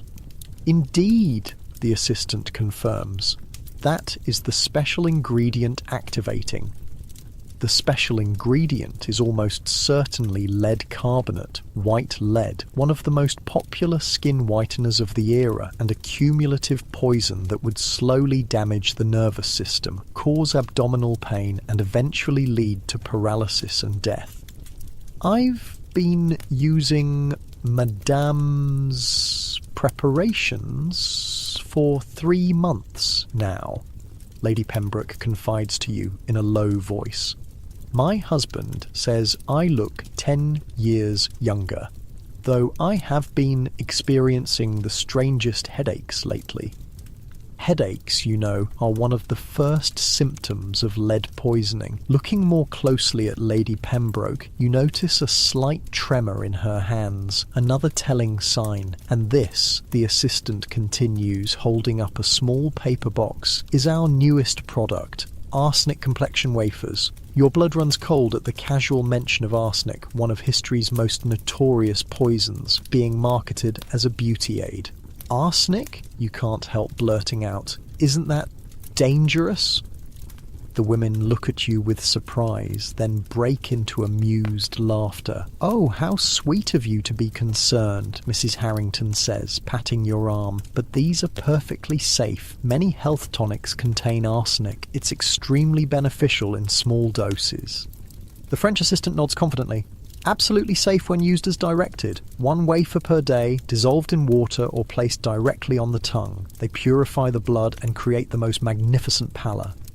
She opens the box to reveal small white wafers that look disturbingly like communion hosts or after-dinner mints. Miss Fairchild, the youngest of the women, takes one immediately and pops it into her mouth. "They taste quite pleasant," she says, "just a bit sweet with a slightly bitter aftertaste." That aftertaste is literally poison. Arsenic, once ingested, will begin to disrupt cellular functions throughout her body. With regular use, it will build up in her system, causing a range of symptoms from hair loss to skin lesions to eventual organ failure. "The results are truly remarkable," the assistant continues, turning to a portable mirror on the table. "Observe my own complexion, achieved entirely with Madame's products." The women gather around, admiring the assistant's unnaturally white skin. None of them realise that this ideal complexion is actually a symptom of chronic poisoning, the arsenic destroying red blood cells, creating a ghostly pallor that was, ironically, considered the height of beauty. "Now, for the eyes," the assistant announces, producing a small dropper bottle filled with clear liquid. "Our Bright Eyes solution, just 1 drop in each eye, creates a luminous, dewy appearance most men find irresistible." You recognise this as belladonna, deadly nightshade, which dilates the pupils to create an appearance of wide-eyed innocence or arousal. While occasionally used medicinally in extremely controlled doses, the casual use of belladonna as a beauty aid was incredibly dangerous, often leading to vision problems and even blindness. "I simply cannot go to the opera without my eye drops," Lady Pembroke declares. "The gentlemen are so much more attentive when one has bright, expressive eyes." "May I?" Mrs. Alcott asks, reaching for the bottle. The assistant nods, handing her the dropper. Mrs. Alcott tilts her head back, pulls down her lower eyelid, and places a drop in each eye. She blinks rapidly, her face contorting momentarily in discomfort. "It stings quite a bit," she admits. "But beauty requires some sacrifice, doesn't it, ladies?" The other women murmur in agreement. This casual acceptance of pain as part of beauty routines was deeply ingrained in Edwardian culture, and to some extent continues in your own time, though with far less lethal products. "My cousin uses lemon juice instead of belladonna," Miss Fairchild mentions. "She says it works nearly as well and doesn't cause those troublesome headaches." "Or lemon juice?" Mrs. Harrington scoffs. "How provincial, one might as well use kitchen scraps as beauty aids. No, Madame's preparations are the finest in Europe. Royal families use them exclusively." The assistant beams at this endorsement and continues her demonstration. Next, we have our Rouge Impérial. Unlike common rouge, ours contains a special ingredient that bonds with the skin for a natural, lasting flush. That special ingredient, you strongly suspect, is mercuric sulfide vermilion, a bright red mercury compound used in expensive cosmetics. Like lead and arsenic, mercury is a cumulative poison that would slowly destroy the user's nervous system, leading to tremors, memory loss, and eventually insanity. As the beauty demonstration continues, you notice young Henry peering around the doorframe, watching the proceedings with wide-eyed fascination. The boy slips into the room unnoticed by the women and begins examining the colourful array of products on a side table. "Henry," you call softly, hurrying over to him. "You shouldn't touch those." "Why not?" he asks innocently. "They smell nice, and look at the pretty colours." You gently guide him away from the table. "Those are for ladies only," you explain, not wanting to frighten him with the truth. "Why don't you go see what your father is doing?" "He's in his study with boring papers," Henry pouts. "I wanted to see what's making everyone laugh in here." "Henry," Mrs. Harrington exclaims, finally noticing her son. "You shouldn't be in here. Run along and find your governess." The boy reluctantly leaves, but not before casting a longing glance at the colourful bottles and jars. You make a mental note to ensure the beauty products are stored safely away from curious children, though in truth they're not safe for anyone to use. As Henry departs, the assistant produces her pièce de résistance, an elegant crystal bottle filled with pink liquid. "This," she announces with reverence, "is Madame's eternal jeunesse, eternal youth, our most exclusive preparation containing a special radium extract that energizes the skin cells from within." Your heart sinks. Radium, possibly the most dangerous substance in the Edwardian beauty arsenal, and one they knew even less about than lead, arsenic, or mercury. "Radium?" Miss Fairchild asks, sounding impressed but uncertain. "Isn't that the glowing substance discovered by Madame Curie?" "The very same," the assistant confirms proudly. "The most advanced scientific discovery of our age, now harnessed for beauty. It literally brings light and energy to the complexion from within."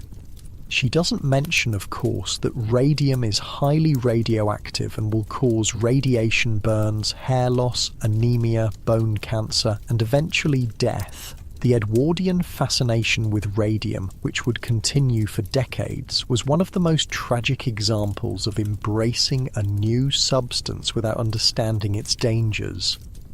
"It's terribly expensive," Mrs. Harrington explains to her friends, "but worth every penny. I've been using it for a month now, and I'm certain my complexion has improved dramatically. Thomas even commented on my glow last week." The tragic irony is that she probably was glowing, literally, as the radium destroyed her skin cells and DNA.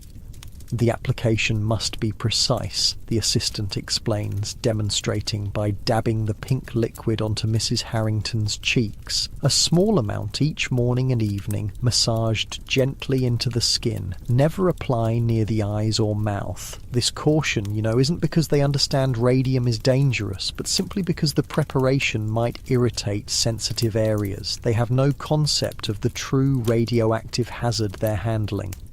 "How long does a bottle last?" Lady Pembroke asks, examining the crystal container with naked envy. "With proper use, approximately 2 months," the assistant replies, though many of our clients report that they begin to see results after just 2 weeks, and often use it more frequently thereafter. More frequent use would only hasten the horrific effects: radiation burns that wouldn't heal, hair falling out in clumps, teeth loosening in gums, bones that would literally crumble from within. But these effects might take months or years to become apparent, by which time the damage would be irreversible. "I simply must have some," Lady Pembroke declares, opening her purse. "How much is it?" The price the assistant quotes would be equivalent to several months' wages for a servant, but Lady Pembroke doesn't blink, counting out the money immediately. The other women follow suit, eagerly purchasing their own bottles of the radioactive elixir. "Now, ladies," the assistant says once the sales are complete, "shall we move on to hair care? Madame has developed a remarkable new treatment for creating those lustrous curls that are so fashionable this season." The women follow her to another table where an alarming contraption awaits, an early version of a permanent wave machine. The metal device resembles a medieval torture instrument more than a beauty tool, with dozens of metal clamps and rods connected to an electrical unit. "Madame's electric permanent wave," the assistant announces proudly. "It creates perfect, lasting curls using the modern miracle of electricity combined with our special chemical solution." You recognize this as one of the most dangerous beauty devices of the era. Early permanent wave machines used a combination of strong chemicals and electrical heating elements that frequently caused severe burns to both hair and scalp. Some even used asbestos pads as part of the process, adding another deadly element to the mix. "I had my hair done with a similar machine last month," Miss Fairchild confides to you. "It took 6 hours and was dreadfully uncomfortable, but the results were worth it, don't you think?" She turns to show you her elaborately curled hair. Looking closely, you can see patches where the hair appears damaged and brittle, and a small area near her temple where it seems to have broken off entirely. Or very impressive, you manage, wondering how much of her hair will survive a few more such treatments. "Who would like to volunteer?" the assistant asks, gesturing to the menacing machine. Mrs. Alcott steps forward eagerly. "I would. My husband adores curls, but my hair is so stubbornly straight." "Excellent. Please sit here." Mrs. Alcott settles into the chair while the assistant begins applying a strong-smelling chemical solution to sections of her hair. "This may tingle a bit," the assistant warns as she works. "That's perfectly normal, just the solution activating the hair follicles. The tingle is actually the caustic chemicals beginning to break down the protein structure of Mrs. Alcott's hair and burning her scalp in the process." But she sits stoically, accepting the discomfort as the price of beauty. Once all of Mrs. Alcott's hair has been saturated with the chemical solution, the assistant begins attaching the metal clamps, winding sections of hair around them tightly. "Now we apply the heat," she explains, connecting the clamps to the electrical unit. "This is what sets the curl permanently." She flips a switch, and the machine hums to life. The smell intensifies, a noxious combination of chemicals, heated metal, and, most disturbingly, burning hair. Mrs. Alcott winces but remains seated. "Is it supposed to feel so hot?" she asks nervously. "A certain amount of heat is necessary," the assistant assures her, "but do let me know if it becomes too uncomfortable." Too uncomfortable is an understatement. These early permanent wave machines frequently reached temperatures that caused third-degree burns. Women endured excruciating pain in these contraptions, often emerging with damaged hair, blistered scalps, and in some cases patchy baldness that never resolved.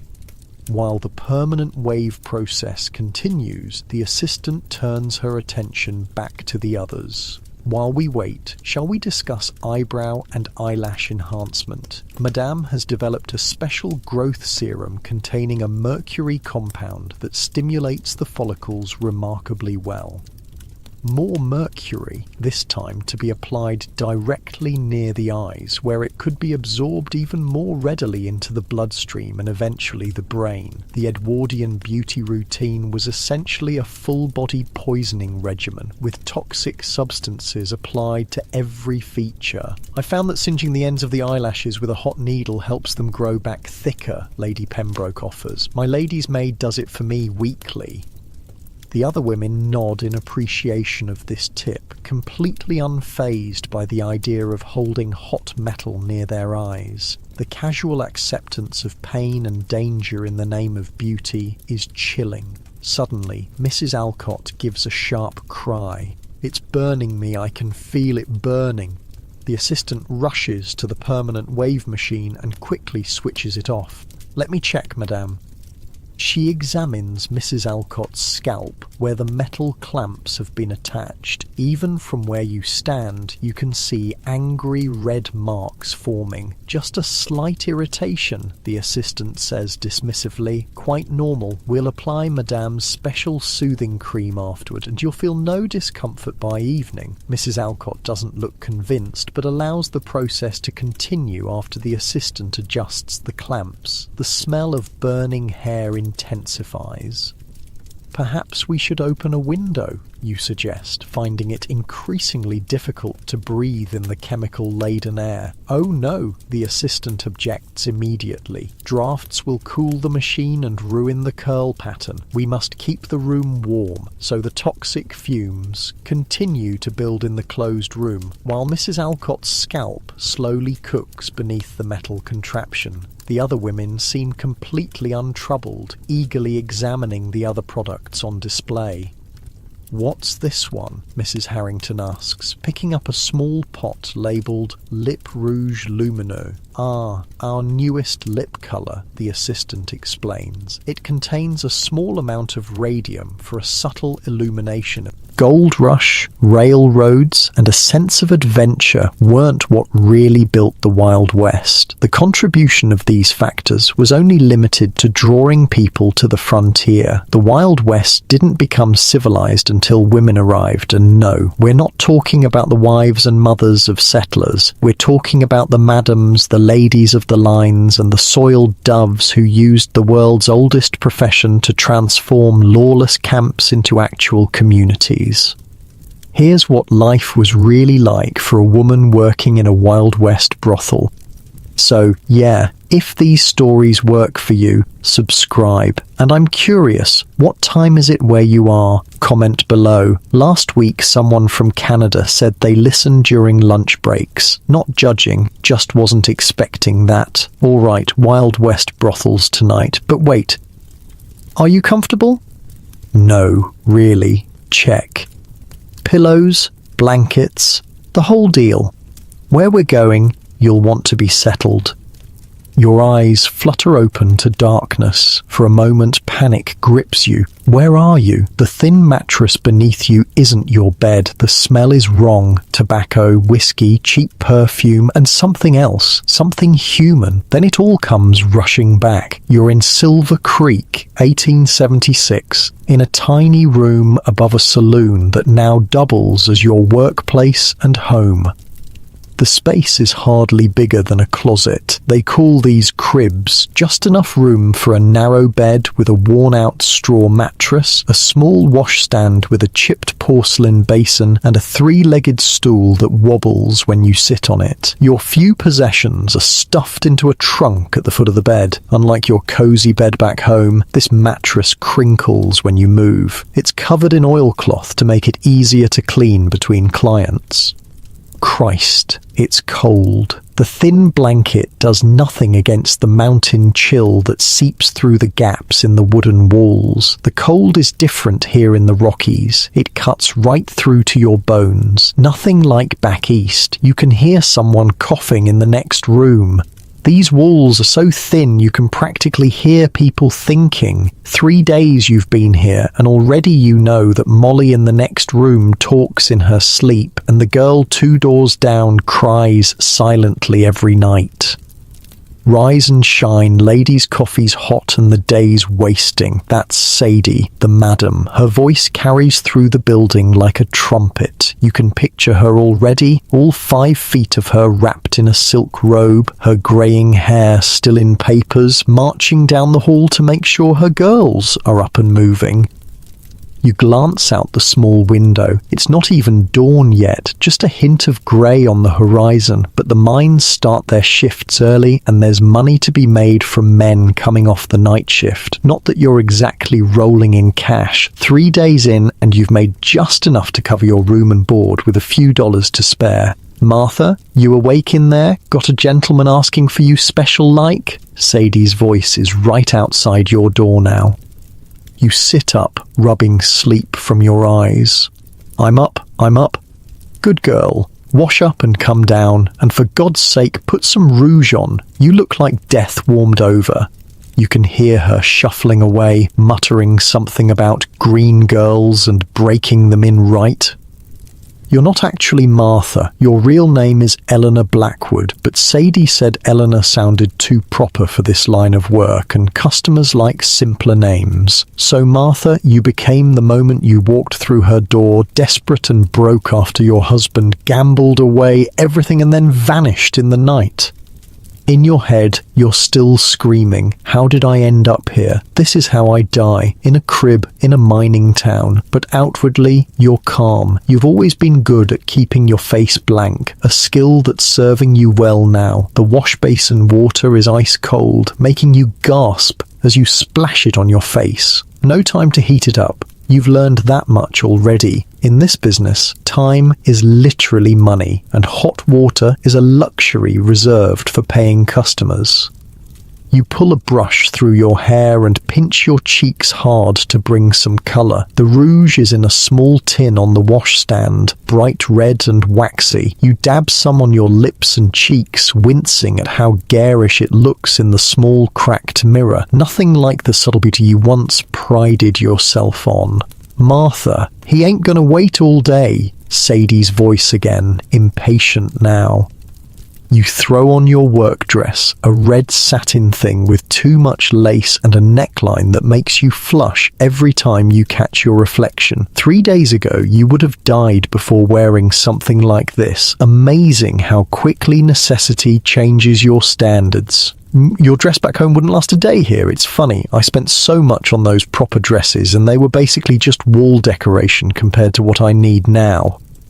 The floorboards creak as you make your way down the narrow stairs. The saloon below is never completely quiet, but at this hour it's subdued. Just a couple of miners nursing drinks at the bar, and the piano player slumped over his keys, snoring softly.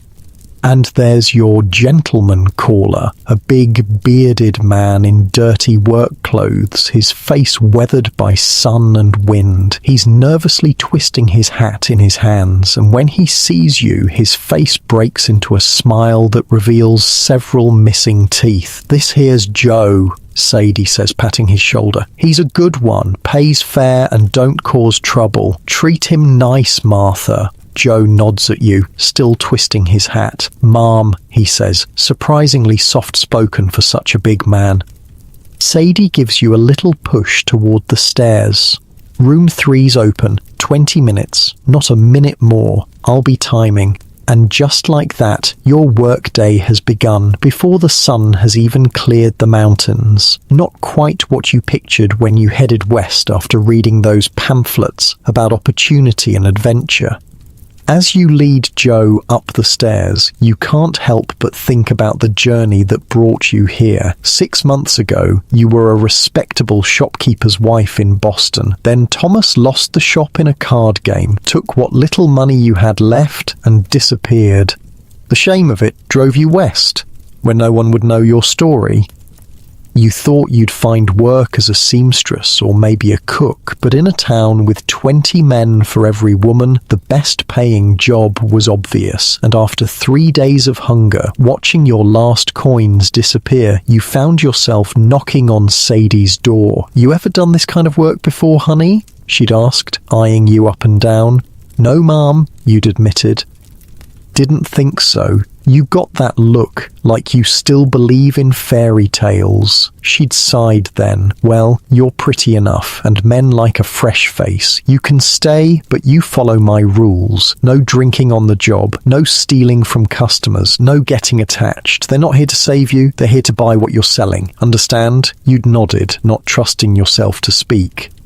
"Good. Now, first things first, we need to get you proper clothes and teach you how to paint your face. Men don't pay for plain." That first night had been the hardest. You'd cried afterward, silently in your little crib room, but by the second night you were too tired to cry, and now, on your 4th day, you're already developing the 1,000-yard stare that all the other girls have, looking through the men rather than at them. After Joe leaves, looking considerably happier than when he arrived, you count your earnings. $2, not bad for 20 minutes of uncomfortable work. At this rate, if you're careful with your money, you might be able to save enough to get out of here in a few months.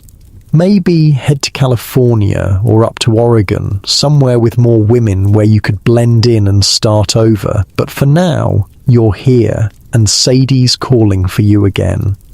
"Martha got another one for you, and bring down them sheets. Maggie's doing laundry today." You strip the bed and bundle up the sheets. The day has properly begun now, the sun peeking over the mountains, casting long shadows across the muddy main street. From your window you can see the town coming to life. Miners heading to or from their shifts, a wagon delivering goods to the general store, the blacksmith already at his forge.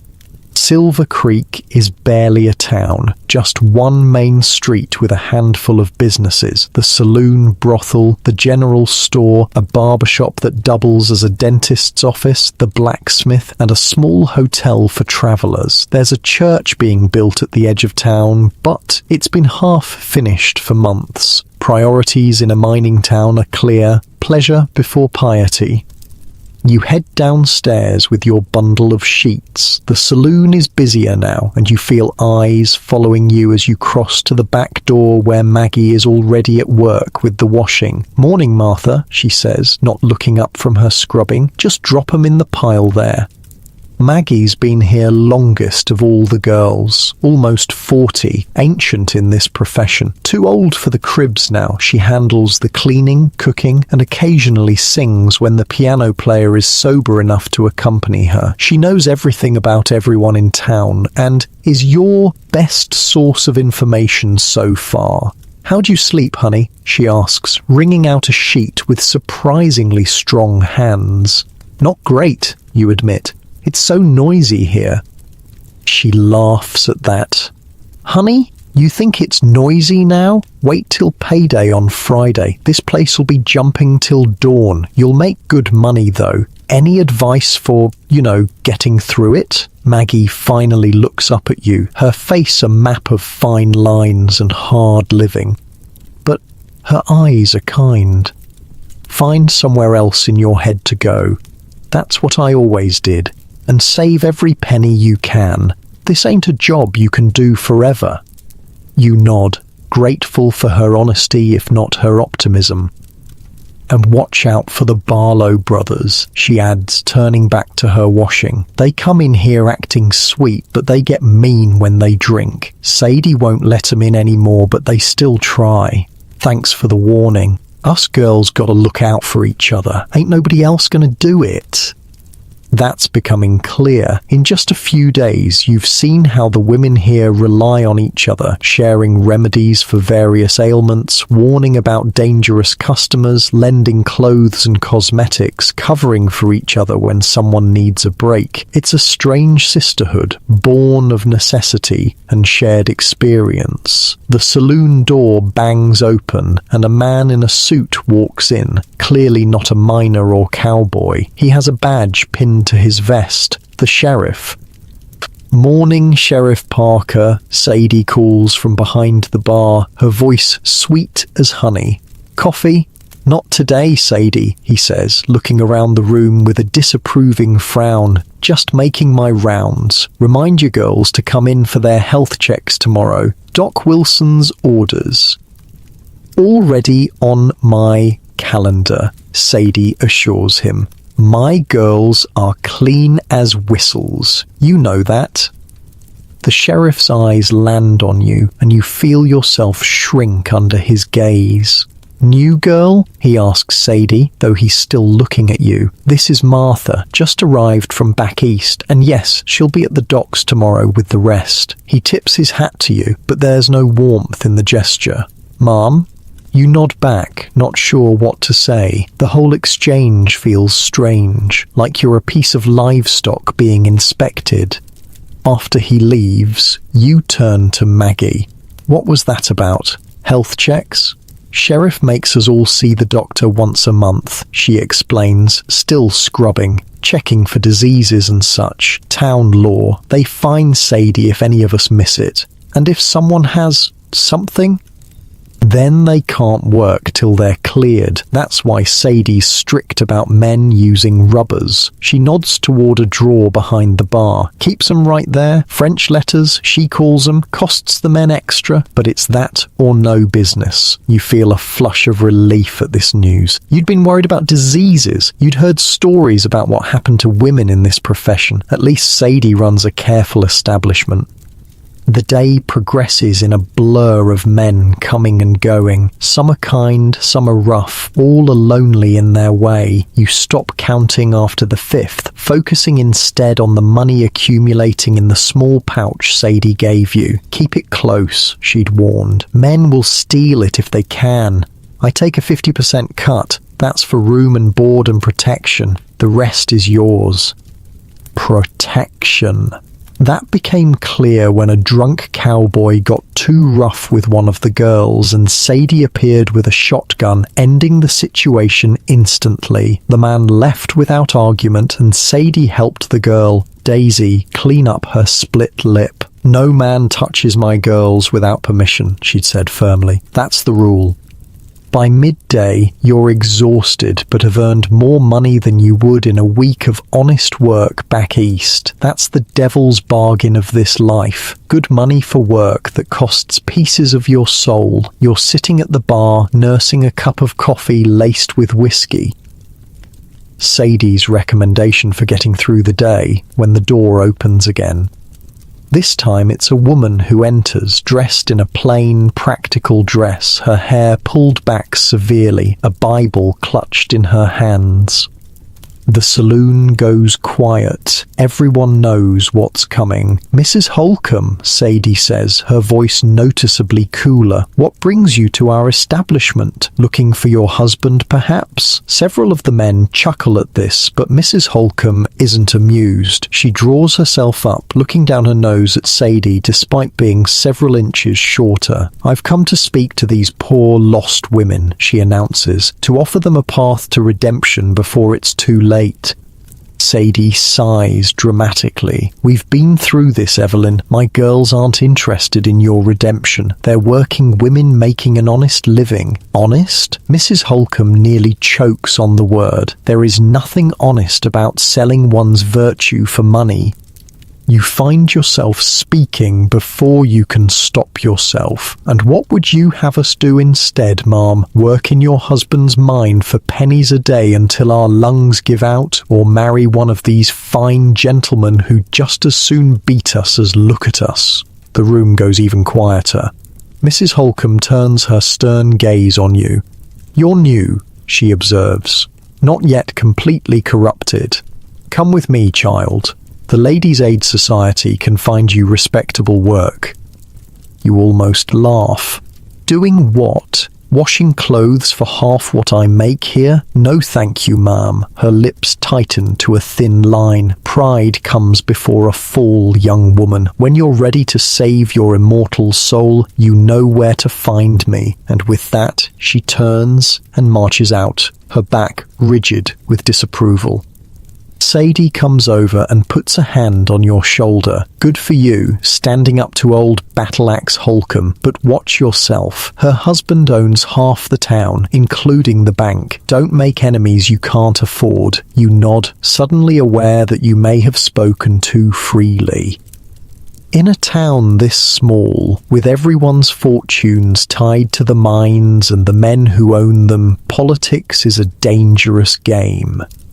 As the day wears on, you learn more about the complex social web of Silver Creek. The brothel, while officially scorned by respectable society, is central to the town's economy and social life. Men come not just for the obvious services, but for company, conversation, and a taste of civilization in the rough frontier. You watch Sadie navigate this complicated position with impressive skill, keeping the peace with the sheriff, managing difficult customers, protecting her girls while still running a profitable business. She's harsh at times, but fair, and in a world where women have few options and fewer rights, she's carved out a kingdom of sorts. By late afternoon, you've earned enough to take a break. Your body aches and your painted smile feels like it might crack your face. You retreat to your tiny room, washing up with water you heated on the stove downstairs. There's a small crack in the wall between your room and Molly's. Through it, you can hear her crying softly. You tap gently on the wall. Molly, you all right? The crying stops abruptly. I'm fine, comes her muffled reply. Just thinking about home. You understand. Every woman here has a story, a before life that led them to this place. Some are running from something, others running towards something. All are surviving the best way they know how. Where's home, you ask, settling on your bed, grateful to take weight off your feet. Kansas, she says after a pause. Farm country. Drought took our crops 3 years running. Pa couldn't pay the bank. Another pause. You? Boston, you say. Husband gambled away everything, then left. She makes a sound that might be a laugh. Men. They make the messes. We clean 'em up. That we do, you agree, lying back on your thin mattress. Outside, the sun is starting to lower behind the mountains. Soon, the night shift will begin. Busier, rowdier, more profitable, but also more dangerous. You should sleep while you can, but your mind is too full.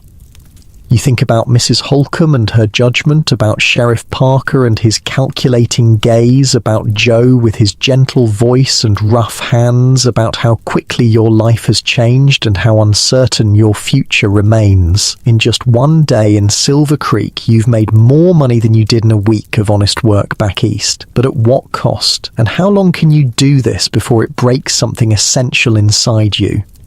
These questions follow you as you drift into an uneasy sleep, the sounds of the saloon beginning to swell below as night falls on the Wild West, a place where fortune and ruin walk hand in hand, and where women like you carve out survival one client at a time.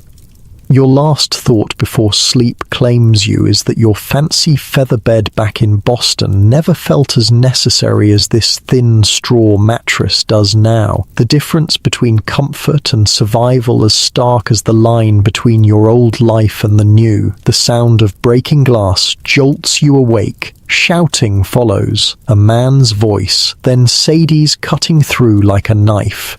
You break it, you buy it, Mr. Rogers, that's imported crystal, and I'll be adding it to your tab.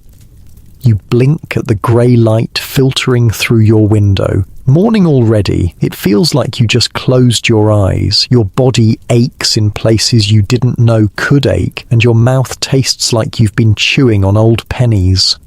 The bed in your crib is still a shock every morning, narrow as a coffin, the mattress lumpy with straw poking through in spots, nothing like the featherbed you shared with Thomas back in Boston, though honestly, right now it feels like the most comfortable place in the world. Just 5 more minutes. A sharp knock on your door shatters that dream. Rise and shine, Martha breakfast in 10 minutes and Sadie wants to talk to all the girls. It's Maggie's voice, already moving down the hall to wake the others. You groan and push yourself upright. The tiny room spins for a moment. Too much whiskey in your coffee yesterday. Rookie mistake. You've got to learn to pace yourself or you'll end up like Lila, who drinks so much she can barely stand by evening. The floorboards are ice cold under your bare feet. Mid-October in the mountains is no joke. Winter's already breathing down your neck. You splash water on your face from the basin, wincing at the cold, and pull on your day dress, a simple brown cotton thing that's seen better days. No need for the fancy stuff until the evening crowd arrives. Downstairs, the saloon is in that strange, bleary state between the last stragglers of the night and the first customers of the day. A man sleeps with his head on one of the tables, snoring softly. The bartender, Jim, is sweeping up broken glass while Sadie tallies numbers in her ledger at the bar. "Morning, sunshine," Sadie says without looking up. "Sleep well?" "Like the dead," you mumble, making your way to the coffee pot on the stove. The rich smell is the only good thing about this hour. Sadie snorts. "You'll get used to the hours, or you won't last." She closes her ledger with a snap. Coffee's fresh. Maggie's making flapjacks in the kitchen. Eat up. Busy day ahead. The kitchen is a warm, steamy sanctuary at the back of the building. Maggie stands at the stove, expertly flipping flapjacks while chatting with 3 other girls already seated at the large wooden table. This is the heart of the house, where the women gather without men, where they can drop the act for a little while. "Well, look what the cat dragged in," says a tall blonde as you enter. "Rough night, new girl?"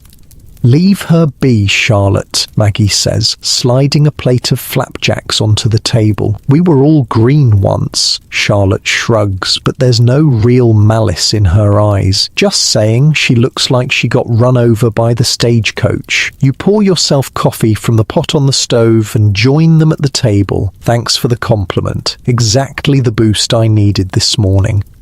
That gets a laugh from the other girls. The redhead next to Charlotte introduces herself as Daisy, and the quiet brunette is Pearl. You've seen them around but haven't really talked yet. "Don't mind Charlotte," Daisy says, passing you the molasses. "She's just sore because Judge Wilson's wife caught him leaving here yesterday." Charlotte rolls her eyes. "That man swore he'd leave her. Been promising for a year now." "And you believed him?" Pearl speaks for the first time, her voice surprisingly deep. "Men will say anything between the sheets." "Ain't that the truth?" Maggie agrees, sitting down with her own plate. "First rule of this business, honey, don't believe a word they say, especially the sweet ones." You nod, pouring molasses over your flapjacks. "The food here is surprisingly good. Maggie used to cook for a logging camp before she came to Silver Creek, and she keeps everyone well fed." "So, where'd you come from, Martha?" Daisy asks through a mouthful. "Boston," you say after a moment's hesitation. "No point lying to these women. They can spot a fake story a mile away." "Fancy," Charlotte says. "What brought you all the way out here? Man trouble, I'm guessing." "Husband gambled away everything, then disappeared." The words come easier now, like you're talking about someone else's life. The women nod. They've heard this story before, or ones like it. Mine drank himself to death, Pearl offers quietly. Left me with 3 kids and a mountain of debt. Where are your children now, you ask, before you can stop yourself. Pearl's face clouds. With my sister in Denver. I send money when I can. She looks down at her plate. They think I'm a seamstress. An uncomfortable silence falls. You've touched on something painful, clearly, but before you can apologize, Sadie sweeps into the kitchen. Ladies, listen up. We've got a big day ahead. The mining company's paying out wages, which means the boys will be flush. I want this place spotless, and I want you all looking your best. She eyes each of you critically. Martha, you're with me after breakfast. Need to teach you a few things.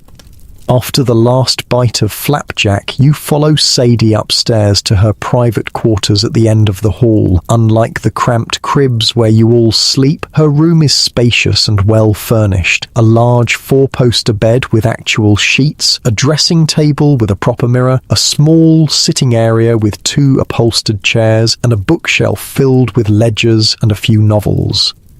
Sit, she orders, pointing to one of the chairs while she rummages in a cabinet. She returns with a wooden box which she sets on the small table between the chairs. First things first, she says, opening the box to reveal an array of small bottles, tins and packets.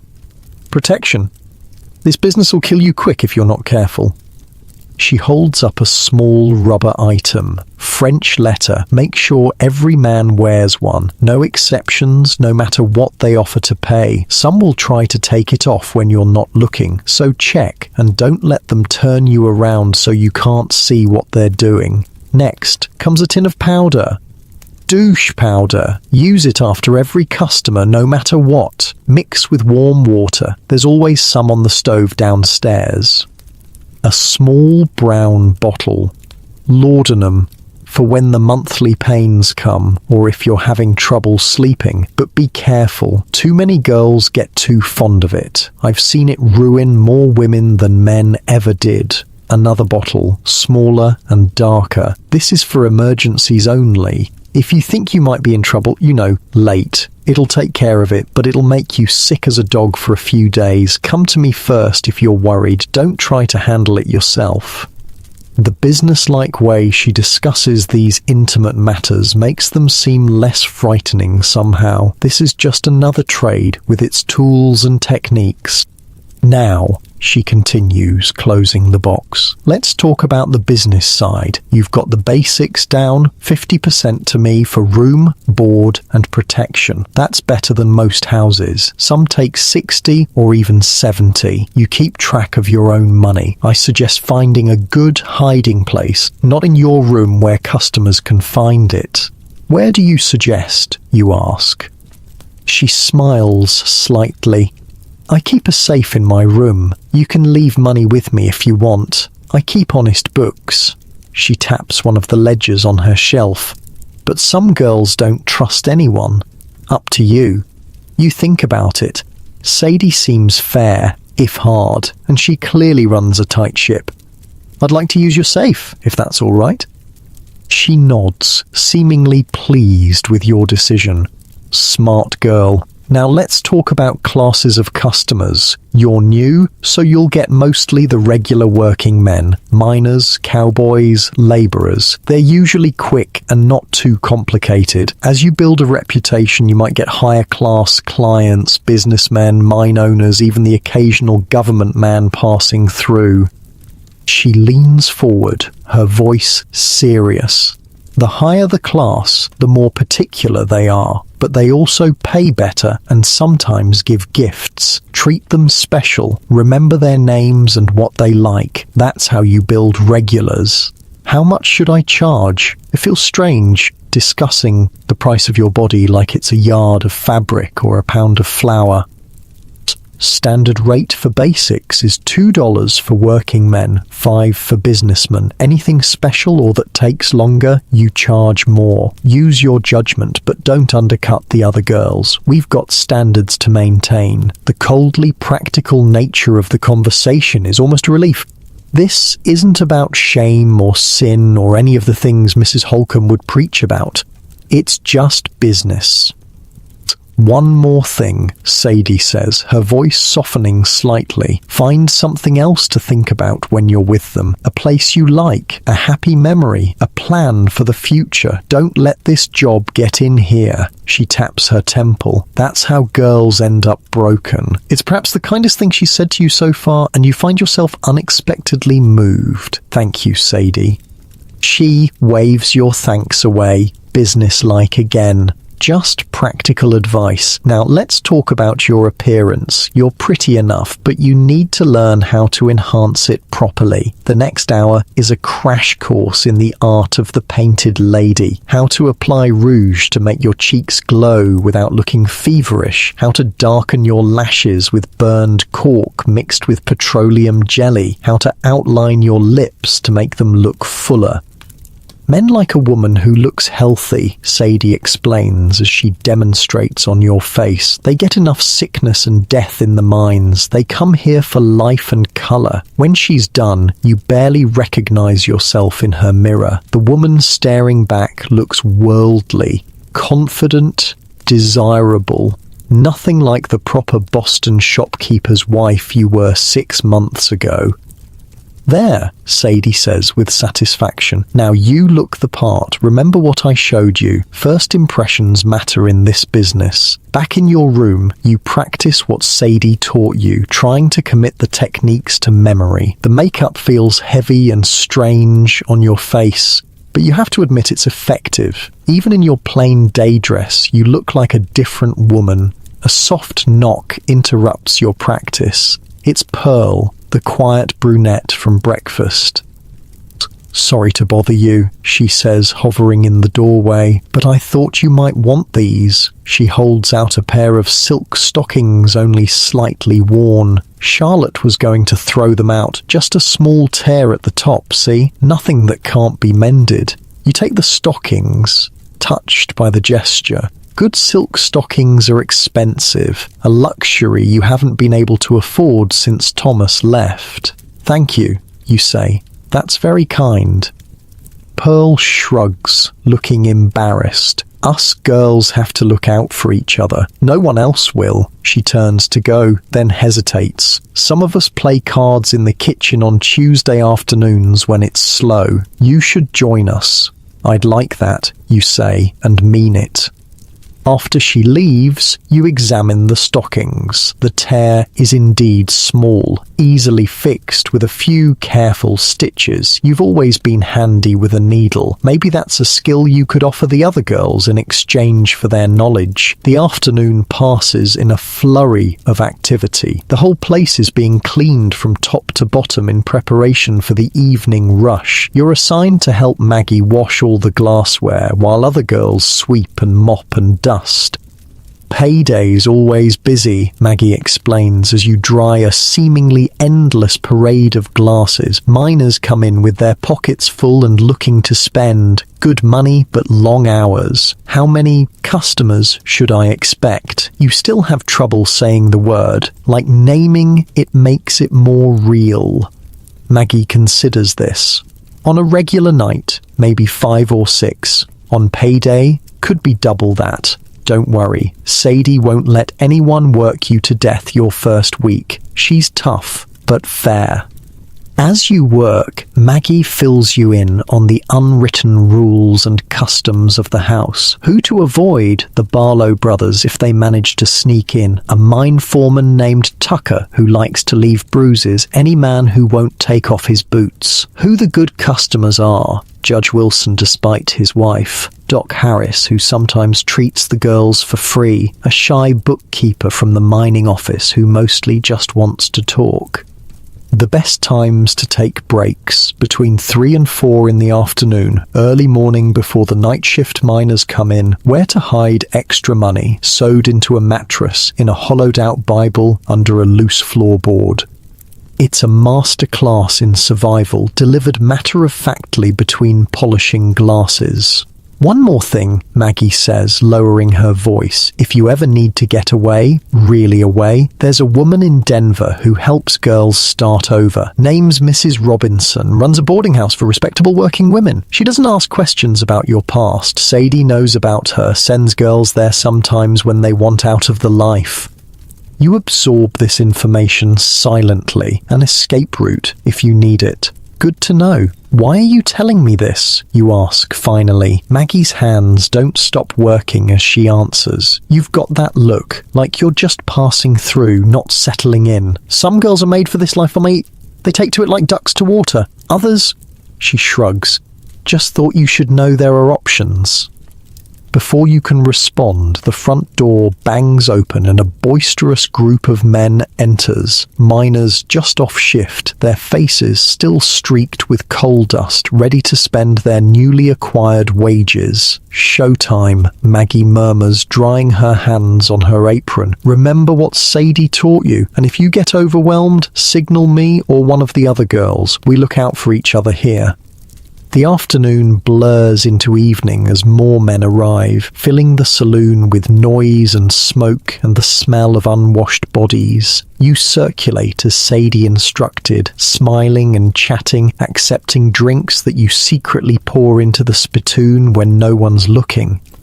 It's overwhelming at first, the noise, the hands that seem to find their way to your waist or shoulders at every opportunity, the crude jokes and cruder propositions. But you find a rhythm eventually, a way to navigate the room that keeps you moving, never trapped in one spot for too long.